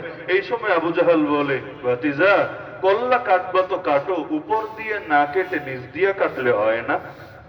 তিনি তো অবাক, উপর দিয়ে কাটলে কি নিচ দিয়ে কাটলে কি? কল্লা তো কল্লাই, যেদিক দিয়ে কাটুক মরে তো যাবে, তো উপরেই কি আর নিচে কি? তিনি জিজ্ঞাসা করলেন, আরে কিভাবে নিচ দিয়ে কাটলে? সে স্পষ্ট ব্যাখ্যা দিয়ে যাচ্ছে, বোঝো না, যখন সবগুলো কল্লা একসঙ্গে রাখা হবে, আমারটা দেখতে একটু বড় বড় দেখা যাবে, দূর থেকে ফোকাসে আসবে, মানুষ বলবে আরে এই কল্লাটা বড় কেন রে? তখন সবাই বলবে এটা নেতাজির কল্লা, ওই দেখা যায় কল্লা, ওই আমাদের নেতার কল্লা। তো এই একটা ফিল মরার পরে নেওয়ার জন্য সে বলছে, কাটবা তো কাটো, নিচ দিয়া কাটো। তার মানে বিবেক কতটা পচে গেলে শেষ সময় ঈমানের চিন্তা না করে, হেদায়েতের চিন্তা না করে, জান্নাত জাহান্নামের ফিকির না করে, মরার পর কল্লার সাইজ কি হবে, ছোট হবে না বড় হবে, এটা নিয়ে পর্যন্ত ফিকির করে। আজকের যুগে অনেকে ভাবে না যে দুনিয়া তো অমর হওয়ার জন্য কিছু একটা করতে হবে, কি করব? বিশাল একটা সিনেমা হল বানিয়ে দেওয়া যায়, মরার পর আমার নামে সিনেমা হল যেহেতু থাকবে, মানুষ এই হলে আসলে স্মরণ করবে অমুক লোকটাই সিনেমা হলটা বানিয়ে দিয়ে গিয়েছে। অথচ চিন্তাটা কিন্তু ভিন্নভাবেও করতে পারত। আরে দুনিয়াতে নাম টিকে থাকলে ব্যক্তি দামি হয়ে যায় এমন না। ফেরাউন, আরে ফেরাউনের নাম না, লাশটাই তো টিকে আছে। ওর লাশের জন্য আলাদা কোনো ভাস্কর্য বানাতে হয় নাই, মূর্তি বানাতে হয় নাই, ছবি বানাতে হয় নাই, প্রতিমা বানাতে হয় নাই, বরং রব্বুল আলামিন ওর পুরো শরীরটাকেই বাকি রেখে দিয়েছে এবং কিয়ামত পর্যন্ত আল্লাহ বাকি রাখবেন। কোরআনের মধ্যে আল্লাহ জানিয়ে দিয়েছেন। অপরদিকে নবী মুসা দেখতে কেমন ছিলেন পাল্লা দাঁড়িয়ে বলেন দেখি। তার ছবি এইচডি কোয়ালিটি বাদ দেন, নর্মাল কোয়ালিটির ছবি জীবনে কে কবে দেখেছেন অথবা কল্পনা করতে পেরেছেন? আমাকে শোনান দেখি, কেমন ছিল তার নাক, কেমন ছিল তার কান, কেমন ছিল তার দাঁত, কেমন ছিল তার চুল? পারলে বর্ণনা দেন দেখি, পারবেন না। তবুও মহব্বত কিন্তু সেই নবী মুসাকেই করেন। অপরদিকে সবকিছু থাকার পরও ঘৃণা কিন্তু সেই আবু জাহালকেই করে, সেই ফেরাউনকেই করেন। তার মানে দুনিয়াতে টিকে থাকলে দামি হবে, আর দুনিয়ায় তার শরীর বা ছবি বা কোনো চিত্র বা স্মৃতি না থাকলে তিনি কম দামি হবেন। বিষয়টা এমন না, যিনি রবের কাছে দামি হবেন তিনি জমিনের বুকে দামি হবেনই হবেন। যেই চাইবে তার দাম কমাতে ইতিহাসের বুকে সে লাঞ্ছিত হতে পারে, কিন্তু আল্লাহ যাকে উঠাতে চায় পৃথিবীর কেউ নাই তারা ডুবিয়ে দেবে। ইসলামের হেফাজত নিয়ে আমাদের চিন্তা কাজ করে না কেন জানেন? কারণ আমি মরতে পারি, আপনি মরতে পারেন, আমরা সবাই লাশ হতে পারি, কিন্তু ইসলাম কখনোই নিশ্চিহ্ন হবে না। কারণ ইসলামের হেফাজতের দায়িত্ব নিয়েছেন কে? মাঝখানে আমি আপনি খালি ওসিলা, যেমন আমারে খাওয়ায় তো আল্লাহ, কিন্তু আমার বাপ মা হলো ওসিলা। যার বাপ মা নাই আল্লাহকে তারা খাওয়ায় না, আল্লাহ তাকে অন্য ওসিলা দিয়ে খাওয়ায়। তো গোটা জমিনের মধ্যে আমি ওসিলা, আপনি ওসিলা, সবাই আমরা ওসিলা। মূল তো আল্লাহ, আল্লাহু লা ইলাহা ইল্লাহু আল হাইয়ুল কাইয়্যুম। আমার আল্লাহ চিরঞ্জীব, আমার আল্লাহ সবকিছু নিয়ন্ত্রক, যার কারণে আমাদের ভেতরে কোনো টেনশনও কাজ করে না। ফিলিস্তিনের বুকে বহুত মেরেছে, আরে মারতে থাক। গাজার বুকে হাজার ভাইকে শহীদ করেছে, এমনকি বাচ্চাদেরকে এই হারে মেরেছে। এগুলোকে যদি কখনো পৃথিবীর বুকে বড় করে ফোকাস করে দেওয়া যায়, ওদের মুখে মানবাধিকার শব্দ শুনলেও মানুষ ঢিল মারবে। কিন্তু এগুলো করে দিন শেষে কি ভেবেছে ওরা বিজয়ী হয়ে যাবে? আরে না, কেউই বিজয়ী হতে পারবে না। কারণ বিজয় আল্লাহর জন্য আগ থেকেই বরাদ্দ আছে। ওয়ালিল্লাহিল ইজ্জাতু ওয়া লিরাসূলিহি ওয়া লিল মুমিনিন ওয়ালাকিন্নাল মুনাফিকিনা লা ইয়াফকাহুন। খন্দকের যুদ্ধে আল্লাহ রাসূল সাল্লাল্লাহু আলাইহি ওয়াসাল্লাম যখন সাহাবীদেরকে নিয়ে গর্ত খনন করছিলেন, যেই যুদ্ধে আল্লাহর নবী ক্ষুধার্ত হয়ে পেটে পাথর বাঁধতে বাধ্য হয়েছিলেন, সাহাবায়ে কেরাম ক্ষুধার্ত হয়ে পেরেশান। কাকে বলবে কষ্টের কথা? একদিকে কাজও করতে হবে সারাদিন, কামাই রোজগারেরও ব্যবস্থা নাই, কারণ যে কোনো সময় সম্মিলিত বাহিনী চলে আসবে, মদিনার উপর অ্যাটাক দেবে। তো জান বাঁচাতে চাইলে, দিন বাঁচাতে চাইলে, নিজেদের এবং ফ্যামিলিকে বাঁচাতে চাইলে উপায় একটাই, বিশাল করে গর্ত বানাতে হবে, যাতে করে বাহিনী ভেতরে ঢুকতেই না পারে, ওপারেই যাতে আটকা পড়ে। আর যদি কেউ বেশি সাহস দেখিয়ে গর্তে নামে, ওদের দফারফা করার জন্য দূর থেকে তীরন্দাজ বাহিনী রেডি আছে, ওরা এক একটা তীর মারবে, মাঝখানেই কেচ্ছে খতম হয়ে যাবে। তো এখন একদিকে সময় হাতে বড় কম, পাথরে মাটি সহজে খনন হতে চায় না, আর আরেকদিকে কাজ অনেক বেশি। তো এখন কাজ করবে না কামাই রোজগারের ফিকির করবে? কাজ চালিয়ে যাচ্ছে আর চালিয়ে যাচ্ছে আর চালিয়ে যাচ্ছে। আল্লাহ নবীও শুধু কমান্ড দিয়ে বসে নাই, কারণ মুসলমান নেতা যারা হয় তারা আড়ালে থেকে এসি রুমে বসে বসে জাতিকে কমান্ড দেয় না, বরং তারা তো কাফেলার সামনে থাকে, নিজের বুকটা বাহিনীর সামনে আরো পেতে দেয় যে যদি গুলি লাগে সবার আগে আমার বুকে গুলি লাগবে, আরে আমি জীবিত থাকবো, আমি সুখে শান্তিতে থাকবো, আর আমার গোটা মুসলমান ভাইয়েরা রক্তের সাগরের দরিয়া বহাবে। এটা তো কিছুতেই মেনে নেওয়া যায় না। তা আল্লাহ রাসূল তাদের সঙ্গে কাজ করছেন। এক পর্যায়ে সাহাবীরা যখন আর টিকতেই পারছেন না, নবীকে এসে দেখাচ্ছেন, ইয়া রাসূলুল্লাহ দেখেন কোমরই তো আর সোজা রাখতে পারি না, ক্ষুধার জ্বালায় পেটে পাথর বাঁধতে বাধ্য হয়েছি। আল্লাহ রাসূল সাল্লাল্লাহু আলাইহি ওয়াসাল্লাম কি বলবেন তাদেরকে? নবী মুখ দিয়ে কিছু না বলে নিজের পেট থেকে কাপড়টা উঠালেন। সাহাবীরা দেখলেন তাদের পেটে তো একটা করে পাথর বাঁধা, আমার নবীজির পেটে দুইটা পাথর বাঁধা। কিন্তু পেটে পাথর বাঁধা তাতে কি? তাই বলে বসে থাকার তো সুযোগ নাই, কাজ করছেন। ওই সময় আল্লাহর নবী একটা জায়গায় কুড়াল দিয়ে আঘাত করলেন পাথরের বুকে, পাথর থেকে নূর বেরিয়ে আসলো। আল্লাহ নবী সাল্লাল্লাহু আলাইহি ওয়াসাল্লাম বললেন, দুনিয়ার সুপার পাওয়ার এলাকা আমার সামনে এই নূরের ভেতর তুলে ধরা হয়েছে, শীঘ্রই আমার উম্মতের রাজত্ব ওই পর্যন্ত পৌঁছে যাবে। এটা শুনে মুনাফিকরা টিটকারি শুরু করলো, আরে বলে কি, পেটে খাবার নাই, পরনে ভালো পোশাক নাই, পুরান পাগলের ভাত নাই, নতুন পাগলের আমদানি হয়েছে, এখানে বসে বসে সুপার পাওয়ার দেশগুলো জয় করার স্বপ্ন দেখে। কিন্তু আল্লাহ কিন্তু ঠিকই দেখিয়ে দিয়েছেন, মুনাফিকদের ধারণা ছিল মিথ্যা, আল্লাহর নবীর দেখা স্বপ্নই ছিল সত্য। মুনাফিকরা তখন টিটকারি মেরে বলেছিল, একবার যদি মদিনায় ফিরতে পারি আমরা সম্মানিতরা এই লাঞ্ছিতদেরকে ঘাড় ধাক্কা দিয়ে বের করে দেব। আজকের যুগে দেখেন না, হুজুর মানুষ দেখলেই অনেকের গা জ্বলে, অনেকে তাদেরকে থার্ড ক্লাস নাগরিক ভাবতে থাকে। হুজুরদের কথা বলার অধিকার নাই, হুজুরদের পথ চলার অধিকার নাই, হুজুরদের কাজ করার অধিকার নাই। খালি হুজুর হলেই যত সমস্যা, যত চুলকানি। এমনকি হুজুর মানে মাদ্রাসা পড়ুয়া হওয়া লাগবে না। আপনারা যারা আছেন, আপনারা এখানে লেবাসটা চেঞ্জ করে দেখেন না, অন্তত ফিলিংসটা পাওয়ার জন্য একবার লেবাসটা চেঞ্জ করেন, বড় বড় দাড়ি রাখেন, মাথায় পাগড়ি পরেন, তারপর রাস্তায় চলতে গিয়ে দেখেন না কি পরিমাণ নির্যাতনের শিকার আপনার হওয়া লাগে। এক একজন মানুষ কত ভাবে আঘাত দিয়ে কথা বলতে থাকে, কারণ তারা মনে করে তারা এলিট, আর আমরা হলাম বন্যার পানিতে ভেসে যাওয়া খড়কুটোর মতো। আমরা হলাম ভাড়াটিয়া, ওরা হলো এই জমিনের মালিক। এটা কেন হয়েছে জানেন? এটাও হয়েছে সেই সেকুলারিজমের রাজত্বের কারণে, এটাও হয়েছে সেই ব্রিটিশদের রেখে যাওয়া বীজগুলো আজ বড় বড় গাছে পরিণত হওয়ার কারণে। না হলে আল্লাহর জমিনে আল্লাহর নবীর ওয়ারিসদের চাইতে বড় দামি কে হতে পারে? আর গোটা দুনিয়াকে যদি এক পাল্লা উঠান, আর নবীর এক ওয়ারিসকে আর এক পাল্লা উঠান, নবীর ওয়ারিসের পাল্লাই তো ভারী হওয়া দরকার ছিল। আর যার জন্য গর্তের পিঁপড়া দোয়া করে, যার জন্য সমুদ্রের মাছ দোয়া করে, যার জন্য আরে যাকে দেখলে আসমানের ফেরেশতা পর্যন্ত ডানা বিছিয়ে দেয়, তাকে যারা মূল্য দিতে পারে না, পৃথিবীতে তো ওদেরকে মানুষ বললে মানুষ শব্দের মান আর থাকে না। ফেরেশতারা পর্যন্ত চিনলো, গর্তের পিঁপড়া চিনলো, সমুদ্রের মাছ চিনলো, খালি তোমরাই চিনলা না। তো যে প্রসঙ্গে বলছিলাম যে এই জমিনটা তো আল্লাহর, আল্লাহর জমিন, আল্লাহর দিন জিন্দা থাকবে, এটাই স্বাভাবিক কথা। কেউ অমুসলিম হলে ব্যক্তিগতভাবে সে তার অমুসলিম ধর্ম পালন করুক গিয়ে, ইসলাম গিয়ে কাউকে জোরপূর্বক মুসলমান বানাবে না। লা ইকরাহা ফিদ্দীন, কারো তরবারি কাঁধের মধ্যে রেখে বলবে না কালেমা পড় মুসলমান হ। কিন্তু আল্লাহর জমিনের মধ্যে আল্লাহর বিরুদ্ধে বিদ্রোহ তো মেনে নেওয়া যায় না। তো ব্রিটিশরা যেই কাজটা করেছে, যেটা আজকে আমার মূল আলোচ্য বিষয় এবং বলে আলোচনার ইতি টানবো ইনশাআল্লাহ, ব্রিটিশরা এসে ইসলামটাকে ধীরে ধীরে সংকুচিত করে ফেলেছে। তারা এসে আমাদেরকে বুঝিয়েছে যে ব্যক্তি জীবনে তুমি মুসলমান হলে হও, অমুসলিম হলে হও, যা মনে চায় তা হও, তবে ব্যক্তি জীবনের বাইরে যা কিছু আছে সেখানে ইসলাম চলবে না, সেখানে আল্লাহর দিন চলবে না। সব জায়গায় ধর্মকে টানতে যেও না। আমরা যখন ধর্মের কথাগুলো বলতে যাই, আমাদেরকে বারবার বাধাগ্রস্ত করা হয় এই পয়েন্টেই, সব জায়গায় ধর্মকে টানতে যেও না। তো যেই জায়গায় ধর্ম টানবো না, ও জায়গায় কি টানবো? ধর্মের বিপরীত কি? অধর্ম। তো ধর্ম যদি না টানি, অধর্ম টানবো। আল্লাহকে যদি না টানি, ইবলিসকে টানবো।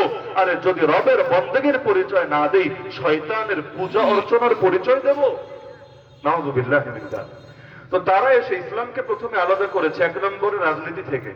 আমি এখানে রাজনৈতিক আলাপ করছি না, আমি ওদের সেই সাবেক ষড়যন্ত্র দেখাচ্ছি, যেটা 47-এ শুরু হলেও আজ 2024, আর আগামীতে কতকাল চলবে আল্লাহ ভালো জানে। প্রথমে এসে বুঝিয়েছে যে ধর্ম সীমাবদ্ধ থাকবে ব্যক্তি জীবনে, আর ব্যক্তি জীবনের বাইরে যা আছে এখানে ধর্মকে টানা যাবে না। এমনকি এখানে আপনারা যারা আছেন, যদিও মাদারীপুরে আমার প্রথম আশা হিসাবে আমি এটাও জানি না কথাগুলো কার কাছে কেমন লাগছে, ভালো লাগছে না খারাপ লাগছে। যদিও ভালো লাগা বা খারাপ লাগা দিয়ে আমার কিছু আসা যায় না, কারণ বান্দাকে রাজি করার জন্য আমরা অতীতেও কথা বলি নাই, এখনো বলি না। আগামীতে কখনো বললে আল্লাহ তাআলা আমাদেরকে হেফাজত করুক, আপনারাও আমাদের কথা শুনবেন না। আগ থেকে না করে দিচ্ছি, খবরদার শুনবেন না, ওই গোমরাহের দায় আমরা নেব না। বলতে তো হবে আল্লাহকে রাজি খুশি করার জন্য। বান্দারা ভালো লাগলেও কিছু আসে যায় না, মন্দ লাগলেও কিছু আসে যায় না। বলবেন হুজুর তাহলে দাওয়াত দিব না? আরে দাওয়াত পাওয়ার জন্য আমরা বয়ান করিও না। কোন কথা বললে দাওয়াত আসবে আর কোন কথা বললে আসবে না, ওগুলো যারা চিন্তা করে এদের জবান দিয়ে হক কথা বের হতে পারে না। এখন জমিনের বাস্তবতা হয়ে গিয়েছে, অনেক মানুষ এমন একদিকে হারামে, টাটকা হারামে লিপ্ত, আর একদিকে নামাজ পড়ে পড়ে কপালে দাগ ফেলে দিয়ে এমন একটা ফিল নিচ্ছে যে আমাদের হাসান বসরিতে পরিণত হয়ে গিয়েছে। অনেক সময় আমরা পর্যন্ত এদেরকে প্রমোট করি, হুজুর আমাদের মাদ্রাসার অনেক বড় খাদেম, অনেক সহযোগিতা করেন তিনি মাদ্রাসা, তাকে ছাড়া মাদ্রাসা চলেই না। আচ্ছা ভালো কথা, মাশাআল্লাহ। তো ভাই আপনার নাম কি? নাম এটা। কি করেন? হুজুর আমি অমুক সুদী ব্যাংকে চাকরি করি। নাউযুবিল্লাহ মিন যালিক। মাদ্রাসার খেদমত করা এমন না যে কেউ যদি জীবনে 1 পয়সা মাদ্রাসায় না দেয় ওর জান্নাতের দরজা বন্ধ হয়ে যাবে, ওর জান্নাতে যেতে পারবে না। যদি সে তার সব ফরজ হক ঠিকঠাক ভাবে আদায় করে, যাকাত সদকা দিয়েছে লেকিন মাদ্রাসায় হয়তো দেয় নাই, গরিব দুঃখীকে অন্য জায়গায় দিয়েছে, ওর জান্নাত কি আটকে যাবে? কিন্তু যার রক্তের সঙ্গে সুদ মিশ্রিত হয়ে গিয়েছে। আমি আগেই বলেছি এখানে অনেকে থাকতে পারেন, এটাকে আত্মসমালোচনা হিসাবে নেন, এটা ভাইবেন নাকি রে হুজুরকে আমারে খোঁচা দিল নাকি, খোঁচা টোচার বিষয় না। রোগ যদি চিহ্নিত না হয় সমাধান কিভাবে আসবে রে ভাই? আরে যেই সুদের বিরুদ্ধে আল্লাহ লানত, যেই সুদের বিরুদ্ধে রাসূলুল্লাহ লানত, যে সুদখোরের বিরুদ্ধে রব্বুল আলামিন সূরা বাকারায় যুদ্ধের ঘোষণা দিয়েছেন, ওই সুদের মধ্যে যে লিপ্ত থাকে সে কিভাবে ভেবেছে টুকটাক সুন্নাত নফল মুস্তাহাব আমল করেই জান্নাতি হয়ে যাবে? আল্লাহ রাসূল বলেন মানুষের দোয়া যে কবুল হয় না এর অন্যতম কারণ যে একজন মানুষ বড় পেরেশান, মাথার চুলগুলো উস্কো খুস্কো, পা ধুলো মলিন, খোলা ময়দানে গিয়ে মরুভূমিতে চিৎকার করে কাঁদছে, ইয়া রাব্বি ইয়া রাব্বি ইয়া রাব, হে আমার রব হে আমার রব হে আমার রব। একদিকে বহুত কাছে আল্লাহর কাছে, কিন্তু নবী বলেন তার হালত এমন, মাতআমুহু হারাম ওয়া মাশরাবুহু হারাম ওয়া মালবাসুহু হারাম ওয়া গুযিয়া বিল হারাম। যা খায় তাও হারাম, যা পান করে তাও হারাম, যে পোশাক পরে তাও হারাম, এমনকি তার রক্ত মাংস গঠিত হয়েছে হারাম দিয়ে। নবী বলেন ফাআন্না ইস্তাজাবু লিযালিক, তার দোয়া কোত্থেকে কবুল হবে? কিন্তু দুঃখের বিষয় বাংলাদেশের অধিকাংশ ঘরে ঘরে সেই হারাম সুদ আজ ঢুকে পড়েছে। খুব কম ঘর এর ছবল থেকে মুক্ত আছে, এমনকি অনেকে তো না জেনে পর্যন্ত সুদ খাচ্ছে। বলবে কিভাবে? বেশি কিছু নাই, হয়তো একটা বিকাশ অ্যাকাউন্ট আছে, এটা তো সবারই আছে, মোবাইল যার আছে, সিম যার আছে, বিকাশ অ্যাকাউন্ট সবারই আছে। মেনুয়েকে যদি বিকাশের মধ্যে সুদ অফ না করেন, আপনার আমল নামেও নিয়মিত সুদ যোগ হচ্ছে, যদিও সেটা 1 পয়সাই হোক, 100 পয়সাই হোক, 10 টাকাই হোক, 100 টাকাই হোক, একেবারে সামান্যই হোক আর অসামান্যই হোক, সুদ তো সুদই। 1 পয়সা সুদের আযাব সহর মতো ক্ষমতা করা আছে নাকি? রাখেন ব্যক্তি, আরে ব্যক্তি ব্যক্তি ব্যক্তি এরকম 1000 জন যদি আমরা থাকি সেটা ভিন্ন আলাপ, কিন্তু এই বাংলাদেশ নামক রাষ্ট্রের অর্থনীতির মেরুদণ্ডই যে বানানো হয়েছে সুদ, এর সমাধান কি হবে রে ভাই? ব্যক্তির নয় তো মাহফিল করে, দাওয়াতের মেহনত করে, আত্মশুদ্ধির মেহনত করে আমি বলবো ঠিক হয় ভাই, সুদ ছেড়ে দাও, সুদী চাকরি ছেড়ে দাও, সুদী লেনদেন ছেড়ে দাও। আল্লাহ তাআলা তোমার কপালে যে রিজিক লিখে এসেছে সেটা অবশ্যই আসবে আসবে। আলা ওয়া ইন্না নাফসান লান তামুতা হাত্তা তাস্তাকমিলা রিজকাহা। নবী জানিয়েছেন রিজিক যতদিন পুরোপুরি ভোগ না করবেন মরণও আসবে না আপনার কাছে। আজরাইল এসে আপনার জান কবজ করতে পারবে না। জন্ম হয়েছে পরে, রিজিক লেখা হয়েছে আগে।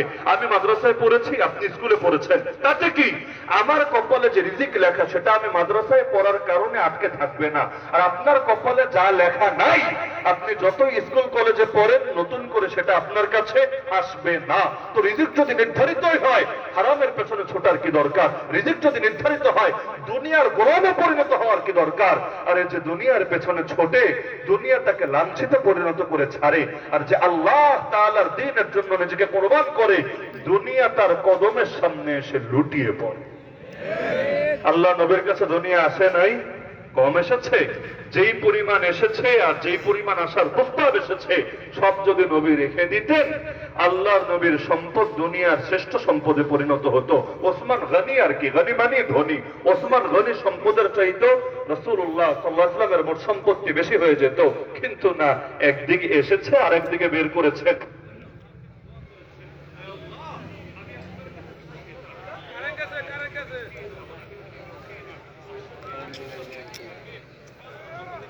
মিসকিন হিসাবে বাঁচান, যখন মরণ দেবেন মিসকিন হিসাবে মরণ দেন। কিয়ামতের দিন মিসকিনকে দলে হাসর করান। একটা হলো ব্যক্তি আর আরেকটা হলো ব্যক্তি না প্রতিষ্ঠান বা রাষ্ট্র, দুটো তো এক না। আজকে আমাদের সমস্যা কোথায় জানেন? বাংলাদেশ না, পৃথিবীর অধিকাংশ দেশ একটা অর্থনৈতিক সংকটের মুখে আছে কিনা? আরে আপনারা যারা বাপের হোটেলে খান, মায়ের হোটেলে ঘুমান, তারা না জানতে পারেন, বাকিরা আমাকে বলেন আমরা ভয়াবহ এক অর্থনৈতিক ক্রাইসিসের মধ্যে আছে কিনা? বিশেষ করে সেই করোনার পর, রাশিয়া ইউক্রেনের যুদ্ধের পর ওই যে ধাক্কা শুরু হয়েছে, আজও পর্যন্ত কিন্তু পৃথিবীর অনেক উন্নত দেশও পর্যন্ত কোমর সোজা করে দাঁড়াতে পারে নাই, আমাদের কথা তো বাদে। এই যে এত এত সংকট তৈরি হচ্ছে, লিখে রাখেন যতদিন পর্যন্ত আল্লাহর বিরুদ্ধে যুদ্ধের অবসান না ঘটাবেন, যত বাঘা বাঘা অর্থনীতিবিদের পরামর্শ নেন না কেন, যত বড় বড় মুরগি চোরা গরু চোরাকে কদর করেন না কেন, কিছুতেই অর্থনৈতিক মুক্তি পাবেন না। কারণ আল্লাহর বিরুদ্ধে যুদ্ধে নেমে কেউ কোনোদিন সফল হতে পারে না। ঠিক। এই যে আমার আগে হুজুর আলোচনা করছিলেন না যে ঈমান আর আল্লাহর ভয় দুটোকে আঁকড়ে ধরলে আসমান আর জমিনের বরকতের সব কয়টা দরজা আল্লাহ খুলে দেবেন। তো ব্যক্তি নয় তো ঈমান আঁকড়ে ধরলো, তাকেও আঁকড়ে ধরলো, কিন্তু রাষ্ট্রের মধ্যে ঈমানহীনতা চললো আর আল্লাহর ভয় হীনতা চললো। কারণ সুদ এটা তো আর আল্লাহর ভয়ের আলামত না, আল্লাহর বিরুদ্ধে যুদ্ধের আলামত। ব্যাংকিং সেক্টরে সুদ আছে নাকি নাই? আছে। পুরো ভিত্তিটাই তো সুদের উপরে। শেয়ার মার্কেট পুরোটা সুদের উপর নাকি সুদের উপরে না? বীমা প্রতিষ্ঠানগুলো চলছে কিসের উপর? সুদী কারবারের উপরই তো। তো এভাবে যদি হিসাব নিকাশ করেন, এমনকি এনজিও গুলো গ্রাম পর্যায়ে গিয়ে যে ঋণগুলো দিচ্ছে, কিস্তিগুলো পৌঁছাচ্ছে, কোন জিনিসটা সুদের আওতার বাইরে? বৈদেশিক ঋণ যা নিচ্ছে সেটাও কি সুদের আওতার বাইরে থাকছে? বলবেন হুজুর আগে বিকল্প তৈরি করেন, বিকল্প তৈরি না করলে এটাই চলবে। আরে পাগলামি মার্কা কথাবার্তা। একজন জিনা করবে আর আমি যদি বলি না জিনা করিস না, বলবে আগে তো বিকল্প দেন। আরে বিকল্প তো বিয়া, বিয়েকে আমি তোরটা দিব নাকি তুই তোরটা করে নে? আরে বিকল্প তো আল্লাহ তাআলা রেখে দিয়েছেন ইসলামের মধ্যে। ইসলাম তো পরিপূর্ণ সমাধান। তো পরিপূর্ণ সমাধান মানে দেশের অর্থনীতি ইসলাম মেনে কখনো লসে থাকবে, এটা কিছুতেই মেনে নেওয়া যেতে পারে না। এর সবচাইতে বড় নমুনা আলহামদুলিল্লাহ আমাদের সামনে আছে। আগে তো খালি থিওরিটিক্যাল ভাবে বলতাম, এখন থিওরি মিউরি লাগবে না। এই উলামায়ে দেওবন্দের হাতে রব্বুল আলামিন এক জমিনে দেখিয়ে দেন নাই যে এই আধুনিক যুগে এসেও ইসলামকে প্রয়োগ করলে অর্থনৈতিক ভাবে এত বড় বিপ্লব আসতে পারে যে আমেরিকা 19 বছর যুদ্ধ করেছে, এমনকি তাদের রিজার্ভের টাকা বেড়ে খেয়েছে, ওই আমেরিকার মুদ্রাকে পর্যন্ত পেছনে লাথি মেরে তাদের মুদ্রা আরো শীর্ষে পৌঁছে যেতে পারে। বরকতের মালিককে নাকি আমেরিকা? রহমতের মালিক কে নাকি জাতিসংঘ?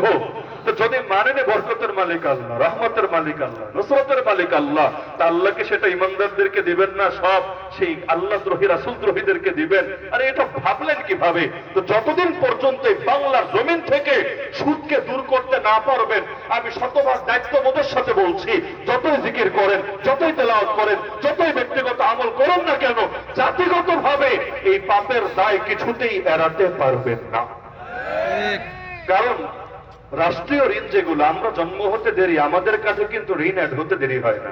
আমার ছোট বাচ্চা ধরেন যে এখনো দুধ খাওয়াই শুরু করে নাই, তার আগে সে ঋণী হয়ে গেছে। আরে ও তো এখনো ললিপপে কিনে খায় নাই, ও ঋণী হলো কিভাবে? তার পেছনে তো এখনো পয়সাই ব্যয় করা হয় নাই, কিন্তু মাথা পিছু ঋণ এতগুলো ডলার হলো কিভাবে? বলবে আরে তুমি তো রাষ্ট্রের নাগরিক, জন্মসূত্রে রাষ্ট্রের নাগরিক, তো রাষ্ট্র তো ঋণ খেয়েছে, জন্ম নিলে তোমারও অটো খাওয়া হয়ে যাবে। তো ঋণটাই খালি অটো খাওয়া হয় আর সুদটা অটো খাওয়া হয় না, এটা ভাবলেন কিভাবে? ওই যে ঋণের হিসাব না, ঋণের মধ্যে সুদে আসলে দুইটা মিশ্রিত রূপী আপনার কাছে চাপিয়ে দেওয়া হয়েছে।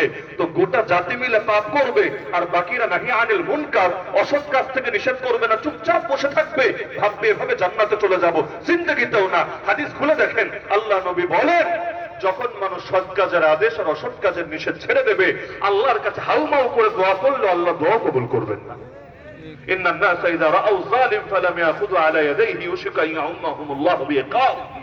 মানুষ যদি জালেমকে দেখে জুলুম করে যাচ্ছে, হাতটা যদি ধরে না ফেলে, যেমন জুলুম আজকাল হচ্ছে, কোটি কোটি মানুষ তাকিয়ে দেখছে কিন্তু জালেমের হাত ধরে ফেলছে না। নবী বলেন মরা লাগবে না, মরার আগে দুনিয়াতে আল্লাহ ওদের সবাই আযাবে আক্রান্ত করবে। তাহলে শুদ্ধ একটা উদাহরণ দিলাম মাত্র।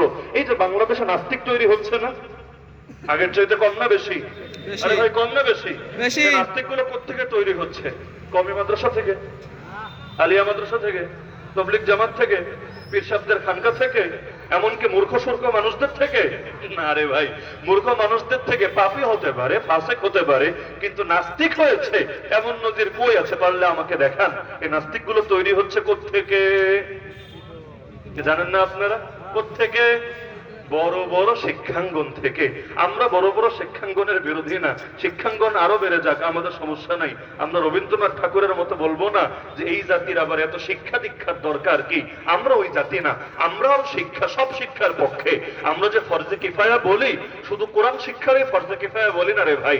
মুসলমানদের জন্য যত জিনিসের প্রয়োজন আছে সবগুলোর জ্ঞানকে ইসলাম ফরজ করে দিয়েছে। ফতোয়া স্বামী খোলেন, এই ফতোয়াও লেখা আছে মুসলমানদের যদি সুই সুতা লাগে, সুই সুতা, কিন্তু এটা বানানোর মতো কাউকে খুঁজে না পাওয়া যায়, তাহলে এক্ষেত্রেও তারা ফরজ তরকের গুনাহগার হয়ে যাবে। তাহলে সবকিছুই তো ফরজ, শুধু হুজুর দিয়ে তো দেশ চলবে না, কৃষিবিদ লাগবে না, ডাক্তার লাগবে না, ইঞ্জিনিয়ার লাগবে না।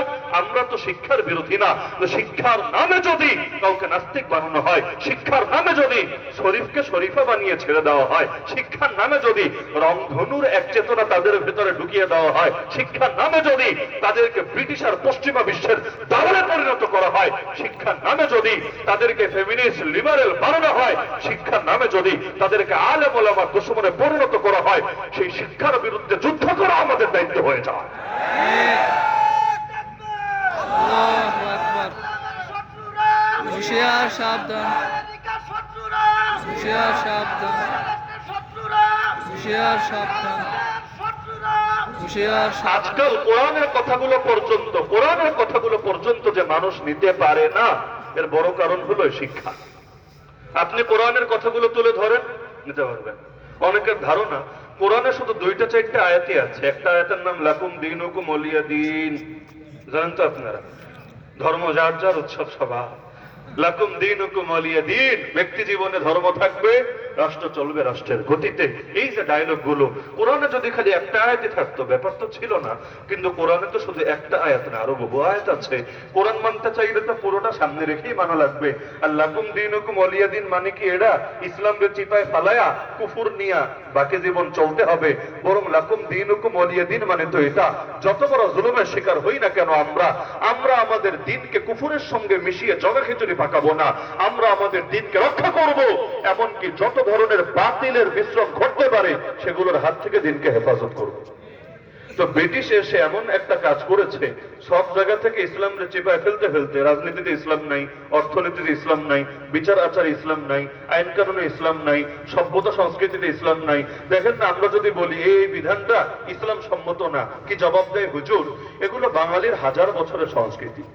আরে ভাই, 1000 বছরের সংস্কৃতি না লাখ বছরের সংস্কৃতি, এটা দেখে আমার কাজটা কি? তাহলে নবী যেদিন দাওয়াত দিয়েছিলেন, আবু জাহল তো সবগুলোর ব্যাপারে বলতে পারতো, কিরে মোহাম্মদ কি বলো এগুলো? এই যে শিরিক, এই যে মূর্তি পূজা, এই যে পৌত্তলিকতা, এগুলো তো আমাদের শত সহস্র বছরের সংস্কৃতি। আরে 100 বছর না 1000 বছর না 1 বছর না 2 বছর, এটা তো দেখার বিষয় না। দেখার বিষয় তো আল্লাহ কি বলেছেন, তার রাসূলকে পৌঁছিয়েছেন, ব্যাস। এখন মঙ্গল শোভাযাত্রা 1000 বছর না 1 কোটি বছর ধরে যদি চলে, তাতে কি? আল্লাহর দ্বীনের বিপক্ষে যা যায় তা তো ছাড়া লাগবেই লাগবে। দুনিয়ার লাইনে এটা বোঝে, দ্বীনের লাইনে বোঝে না। যেমন এক সময় আপনাদের বাপেরা, দাদারা, পরদাদারা বাল্য বিবাহ করতো না? করতো না মনে হয়? এখানে যারা আছেন বেশিরভাগের বাপমাই হয়তো বাল্য বিবাহ করেছে, বেশিরভাগের। কারণ ওই সময় এটা নিষিদ্ধ ছিল না, এর বিপক্ষে কোনো সামাজিক সচেতনতাও তৈরি করা হয় নাই। আচ্ছা, এখন আধুনিক যুগে আইন করে বাল্য বিবাহকে নিষিদ্ধ করা হয় নাই, ছেলেদের বিয়ের বয়স দেওয়া হয়েছে, মেয়েদের বিয়ের বয়স দেওয়া হয়েছে। তো 17 বছর 11 মাস 29 দিন পর্যন্ত মেয়েটা শিশু, রাত 12টা পার হলে মেয়েটা আবার যুবতী, এর আগ পর্যন্ত তার জন্য বিয়ে হারাম, আর এরপর তার জন্য বিয়ে আরাম। এটা তো আইনি ব্যাপার। আর সামাজিক ব্যাপার আবার আছে, নিজের পায়ে দাঁড়াও নাই, বিয়ে এখনো করা যাবে না, আগে নিজের পায়ে দাঁড়াতে হবে। দাঁড়াতে 28-30 বছর তো কমাস কম হবেই। গ্রাজুয়েশন কমপ্লিট করবা, ইন্টার্নি করবা, সব শেষ করবা, নিজের পায়ে দাঁড়াবা, বেতন ঠিক মতো কামাবা। তো নিজের পায়ে দাঁড়াতে দাঁড়াতে কতজনের পায়ের উপর যে শুয়ে পড়বে এর গ্যারান্টি তো আর কেউ দিতে পারবে না, এটা নিয়ে কেউ আর ফিকিরও করবে না। এই যে একটা তামাশা মনে করেন শুরু হলো এখন, কিন্তু আগে তো সিস্টেমটা এমন ছিল না। তা আমরা যদি বলি বাল্য বিবাহ বাঙালির 1000 বছরের সংস্কৃতি, বলতে পারি না? আরে ভাই, ইতিহাস যদি জানেন বলতে পারি কি না? কিন্তু আমি যদি এই ডায়লগ মারি, আপনারা মানবেন? আরে ভাই, মানবেন? এটা প্রশাসনের লোক হওয়া লাগবে না, সাধারণ নাগরিকরা বলতে পারবেন না হুজুর 1000 বছর না লাখ বছরের সংস্কৃতি হলেও লাভ নাই, যেটা এখন আইনত নিষিদ্ধ, এটার পক্ষে আপনি যতই যুক্তি দাঁড় করার লাভ নাই। তো ইসলাম যে আইন দিয়েছে, ওই আইনে ইসলাম যেগুলোকে নিষেধ করেছে, আরে সেগুলো 1000 বছর ধরে চলুক বা লাখ বছর ধরে চলুক, তাতে আমাদের কি আসে আর কি যায়? আমাদেরকে তো তার বিরুদ্ধে অবস্থান নিতে হবেই হবে। হুক্কা খাওয়া বাঙালির কত বছরের সংস্কৃতি, বিড়ি খাওয়া বাঙালির কত বছরের সংস্কৃতি, এমনকি ওই যে লোকাল মদ খাওয়া, এগুলো কত বছরের সংস্কৃতি। তো সবকিছু ওল্ড ইজ গোল্ড, এটা সব ক্ষেত্রে চলে না রে ভাই। বরং কখনো কখনো ওল্ড ইজ গোল্ড হয় না, কখনো কখনো গোল্ডের বিপরীতটা হয়। তো আমাকে তো একটা মূলনীতি দিয়ে মাপতে হবে। তো বিজ্ঞানটারই মূলনীতি বানাতে পারলেন, কোরআনটাকে মূলনীতি বানাতে পারলেন না, নিজেরা মুসলমান কোন মুখে দাবি করে? যারাই ইসলামের কথা বললে সংস্কৃতির কথা টানবে, ইসলামের কথা বললে তথাকথিত রাজনীতির কথা টানবে, বুঝবেন তাদের অন্তরের মধ্যে এখনো মুনাফিকি রয়ে গেছে। তো চাপাতে চাপাতে ইসলামরা এনেছিল প্রথমে ব্যক্তি জীবনে, এখন আর সেই ব্যক্তি জীবনেও নাই। বলবেন কিভাবে নাই? যেমন ধরেন ব্যক্তি জীবনতে আমাদের জীবনগুলো, আমরা আমাদের জীবনে কি পড়ব, কি বলবো, কি করা যাবে, কি করা যাবে না, কি বলা যাবে, কি বলা যাবে না, এমনকি চিন্তা কি করবেন এটারে পর্যন্ত ফিল্টারিং করে ছাড়বে। তো এই যে ব্যক্তি জীবনে হস্তক্ষেপ হলো, মসজিদে হুজুর স্বাধীনভাবে কথা বলতে পারবে না, তার ফিল্টারিং করে দেওয়া হবে। মাসলুমের জন্য দোয়া করা যাবে না মন খুলে, এসে বলবে কি হুজুর জঙ্গিবাদী গন্ধ দেখে পাওয়া যাচ্ছে দোয়ার মাঝে। এমনকি কোরআনের কথা বলতে চাইলেও বারবার বারবার বাধাগ্রস্ত করা হবে। তো এটাকে কি ব্যক্তি স্বাধীনতা বলে? ব্যক্তি স্বাধীনতাকে শুধু নাস্তিকদের জন্য বরাদ্দ নাকি? এমন নাকি শুধু নাস্তিক হলেই ব্যক্তি স্বাধীনতা পাবে আর ইসলামের সৈনিক হলে ব্যক্তি স্বাধীনতা কেড়ে নেওয়া হবে? কিন্তু আজকাল তো সেটাই দেখা যাচ্ছে। মূল কারণ কি জানেন? যে আদর্শিক পতন একবার যদি হয় এটা এক জায়গায় সীমাবদ্ধ থাকে না। ব্রিটিশরা শুধু এক জায়গা থেকে ইসলামকে কেড়ে নিতে চায় না, ওরা তো চায় গোটা অঞ্চল থেকে, আমাদের সকল আদর্শ থেকেই ইসলামকে সরিয়ে দিতে। তো ডাইরেক্ট যদি নাস্তিক হতে বলে সবাই হবে না, এজন্য ডাইরেক্ট নাস্তিক বানায় না সবাই রে, ধাপে ধাপে ধাপে ধাপে ধাপে এমন একটা পর্যায়ে পৌঁছায় একদিকে নিজেরা মুসলমান বলে আর একদিকে কোরআনের বহুত বিধানকে অস্বীকারও করে। আমাদের সমাজে এই শ্রেণীটা সবচাইতে বেড়ে গিয়েছে। আমি বাংলার জমিনে নাস্তিক নিয়ে বেশি পেরেশান না, বাস্তবে আমি বাংলার জমিনে নাস্তিক নিয়ে বেশি পেরেশান না, কারণ আমার অভিজ্ঞতা আর পর্যবেক্ষণ বলে নাস্তিকরা এই জমিনে কোনোদিনও সফল হতে পারবে না। ওরা শিকড় বিচ্ছিন্ন। আর এই অঞ্চলে ইসলাম আর কোরআন শিকড়ের সাথে মিশে আছে। ওরা যতই চাবে ফু দিয়ে দমাতে, ততই আগুনে ওরা পুরে ছাই হবে। ইসলাম নিয়ে কত ছিনিমিনি খেলার চেষ্টা করলো, কতই ষড়যন্ত্র করলো। আজকে আপনাদের এখানে আসার সময় একটা দৃশ্য দেখে আমার মন জড়িয়ে গিয়েছে। ওই যে ধোলাইর পাড় মোড়, ঢাকা যাত্রাবাড়ি, বহুদিন পর্যন্ত ঘেরাও করা ছিল, ভেতরে কি জানি না। আজকে আসার সময়, ইতিপূর্বে আমার নজরে পড়েনি, আসার সময় দেখলাম ঘেরাও নাই, খুলে ফেলা হয়েছে। যতদিন ঘেরাও ছিল আমার ভেতরে একটা ভয় কাজ করছিল যে দীর্ঘদিন যাওয়ার পরে কি জানি আবার হয়ে যায় হঠাৎ করে। কারণ পাবলিকের লম্বা টাইম চলে গেলে আন্দোলনের গতিও থেমে যায়, রক্ত ঠান্ডা হয়ে যায়। এরপর যদি আবার আগের জিনিসে দাঁড়িয়ে যায় কি হবে? আজকে আসার সময় দেখে মনটা জড়িয়ে গিয়েছে। আলহামদুলিল্লাহ সুম্মা আলহামদুলিল্লাহ। দেখে মনে হয়েছে একটা ঝর্ণার কাজ প্রায় সম্পূর্ণ হওয়ার পথে। বাস্তবে কি হবে আমি জানি না, কিছুদিন পর হয়তো বোঝা যাবে। তবে ডিজাইনটা দেখে মনে হয়েছে ঝর্ণা বা এই টাইপের কিছু একটা বানাতে যাচ্ছে। দেখে মনটা জড়িয়ে গিয়েছে। কত হাউকাউ করলো নাস্তিক আর নাস্তিকদের দালালরা, এমনকি তারা সরকারকে পর্যন্ত অনেক ক্ষেত্রে উস্কে দিতে চাইলো আমাদের বিপক্ষে, এবং এটাকে কেন্দ্র করে কত আলেমকে কত ভাবে হয়রানির শিকার হতে হয়েছে। কিন্তু দেরিতে হলেও আলহামদুলিল্লাহ ইসলাম আর মুসলিম উম্মার বিজয় হয়েছেই হয়েছে। আমি নিশ্চিত যে নাস্তিকরা এই জমিনে সুবিধা করতে পারবেন। আপনাদের গ্রামে গঞ্জের মানুষদেরকে নাস্তিকরা যদি দাওয়াত দিতে যায়, গরিব দুঃখী জনতাকে যদি ওরা বুঝাতে চায়, এলিট শ্রেণী তো কম, ধনী শ্রেণী তো কম, গরিব শ্রমিক মজদুর শ্রেণী তো বেশি, এদেরকে বোঝাতে যাক না। আমরা কোরআনের কথা যত সহজে বোঝাতে পারি আরামের সাথে, ওরা কি পারবে মনে হয়? এমন মাইর খাওয়া খাবেই যে আপনারা। যদি কোন নাস্তিক আসে আপনাদেরকে দাওয়াত দিতে, কি মনে হয় ও আর জান নিয়ে ফিরে যেতে পারবে? পাবলিক এমন গণধোলাই দিবে, ওর তো হাড্ডি করতে খুঁজে পাওয়া যাবে কিনা এটা নিয়ে সন্দেহ আছে। আমি ওদেরকে নিয়ে কারণে বেশি চিন্তিত না, আমি বেশি চিন্তিত দুইটা গোষ্ঠী নিয়ে। তবে একটার নাম বলবো না আজকে, অন্যটা বলি। সেটা হলো এই সেকুলার ফিতনা নিয়ে। অর্থাৎ যারা নিজের অজান্তেই যে বেঈমান হয়ে গেছে, ইসলামের বড় একটা অংশকে অস্বীকার করে বসেছে, কোরআনের হাজার হাজার আয়াতের প্রতি ঈমান নাই করে ফেলেছে, এটা যে জানেই না, নিজের অজান্তেই সে এখন কোরআনের বিরুদ্ধে অবস্থান নিচ্ছে, নিজের অজান্তে রাসূলের ওয়ারিসদের বিরুদ্ধে অবস্থান নিচ্ছে। আমি সবচেয়ে বেশি চিন্তিত তাদেরকে নিয়ে। তো বলবেন করণীয় কি? করণীয় হলে যে আপনারা এখানে যুবকরা যারা আছেন, বিশেষভাবে মাদ্রাসার হন, সাধারণ হন, বা যারা মাহফিল আয়োজন করেছেন এই যুবকরা হন, অন্যান্য যুবকরা হন, প্রত্যেক যুবকের প্রতি আমি একটা মনের আকাঙ্ক্ষা ব্যক্ত করি। জীবনে আর দেখা হোক বা না হোক সমস্যা নেই, কিন্তু কথাটা আপনারা সকলে রক্ষা করার চেষ্টা করবেন। প্রতিটা ব্যক্তি এক একজন দায়ীতে পরিণত হবে। দায়ী বুঝেন? দায়ী মানে দ্বীনের দিকে যে দাওয়াত দেয় তাকেই দায়ী বলে। আপনারা এখানে যারা এসেছেন প্রত্যেকেই ন্যূনতম হলেও দ্বীনের বুঝ রাখেন বলেই তো এখানে এসেছেন। দুই চারজন থাকতে পারেন যারা আমাদেরকে মনিটরিং করতে এসেছেন, যে আমার দলের বিপক্ষে কিছু বলে কিনা, আবার কোনো ব্যাপার স্যাপার ঘটে কিনা। এটা বাদে বেশিরভাগ যারা এসেছেন একটা দ্বীনের বুঝ থেকেই তো এসেছেন। তো দ্বীনের বুঝ যতটুকু আপনার ভেতরে আছে, বাল্লিগু আন্নী ওয়ালাউ আয়া, এটা অন্যদের কাছে পৌঁছে দেন। আমি, আপনি, আমরা শুধু হুজুর জাতিরা সকলের কাছে পৌঁছতে পারবো না। যে যে সার্কেলে আছেন, ভার্সিটিতে থাকেন, কলেজে থাকেন, যেখানেই থাকেন, আপনার এই দিনের দাওয়াতটাকে ব্যাপক করবেন তো ইনশাআল্লাহ। যাকে যেভাবে বোঝালে সহজ হয়, কেউ বই পড়তে ভালোবাসে, তাকে দিনে 2-4টা বই কিনে দেন না, আরে টাকা নিয়ে এত চিন্তা করেন না, আল্লাহ তাআলা আপনাকে পোষায় দেবে ইনশাআল্লাহ। আপনার দেওয়া হাদিয়ার বই পেয়ে সে যদি সঠিক লাইনে ফিরে আসে, সারা জীবন যত আমল করবে আল্লাহ তাকে তো সব দিবেই, ওর সমপরিমাণ সব হাদিয়া, উপহার, গিফট হিসাবে আল্লাহ আপনাকেও দিয়ে দেবেন ইনশাআল্লাহ। যে বই পড়তে অভ্যস্ত না, তবে লেকচার শুনতে অভ্যস্ত থাকে, কিছু লেকচার দিয়ে দেন। যে অথবা যে এগুলোতে কোনো প্রভাবিত হবে না, কোনো আলেমের কাছে নিয়ে আসলে অথবা দিনদার কোনো ভাইয়ের কাছে নিয়ে গেলে, বুঝালে, কনভিন্স করলে ধীরে ধীরে সে লাইনে আসবে। মেহনত করেন না, হাল ছাড়ছেন কেন? আপনার দুশমন যত খারাপ হোক, ফেরাউনের চাইতে তো খারাপ না। আল্লাহ তাআলা নবী মুসাকে বলে দিচ্ছেন, ফাকুলা লাহু কাওলান লাইয়িনা লাআল্লাহু ইয়াতাযাক্কারু আও ইয়াখশা। ফেরাউনের সাথে নরম নরম কথা বলবা, যাতে সে উপদেশ গ্রহণ করে অথবা আল্লাহর ভয় অন্তরে ধারণ করে। তা আপনি নবী মুসার চাইতে বড় বুজুর্গ হয়ে যান নাই, আর আপনার প্রতিপক্ষ সে ফেরাউনের চাইতে বড় নিকৃষ্ট হয়ে যায় নাই। এত সহজে হাল ছাড়ছেন কেন? কিছু মেহনত করেন না।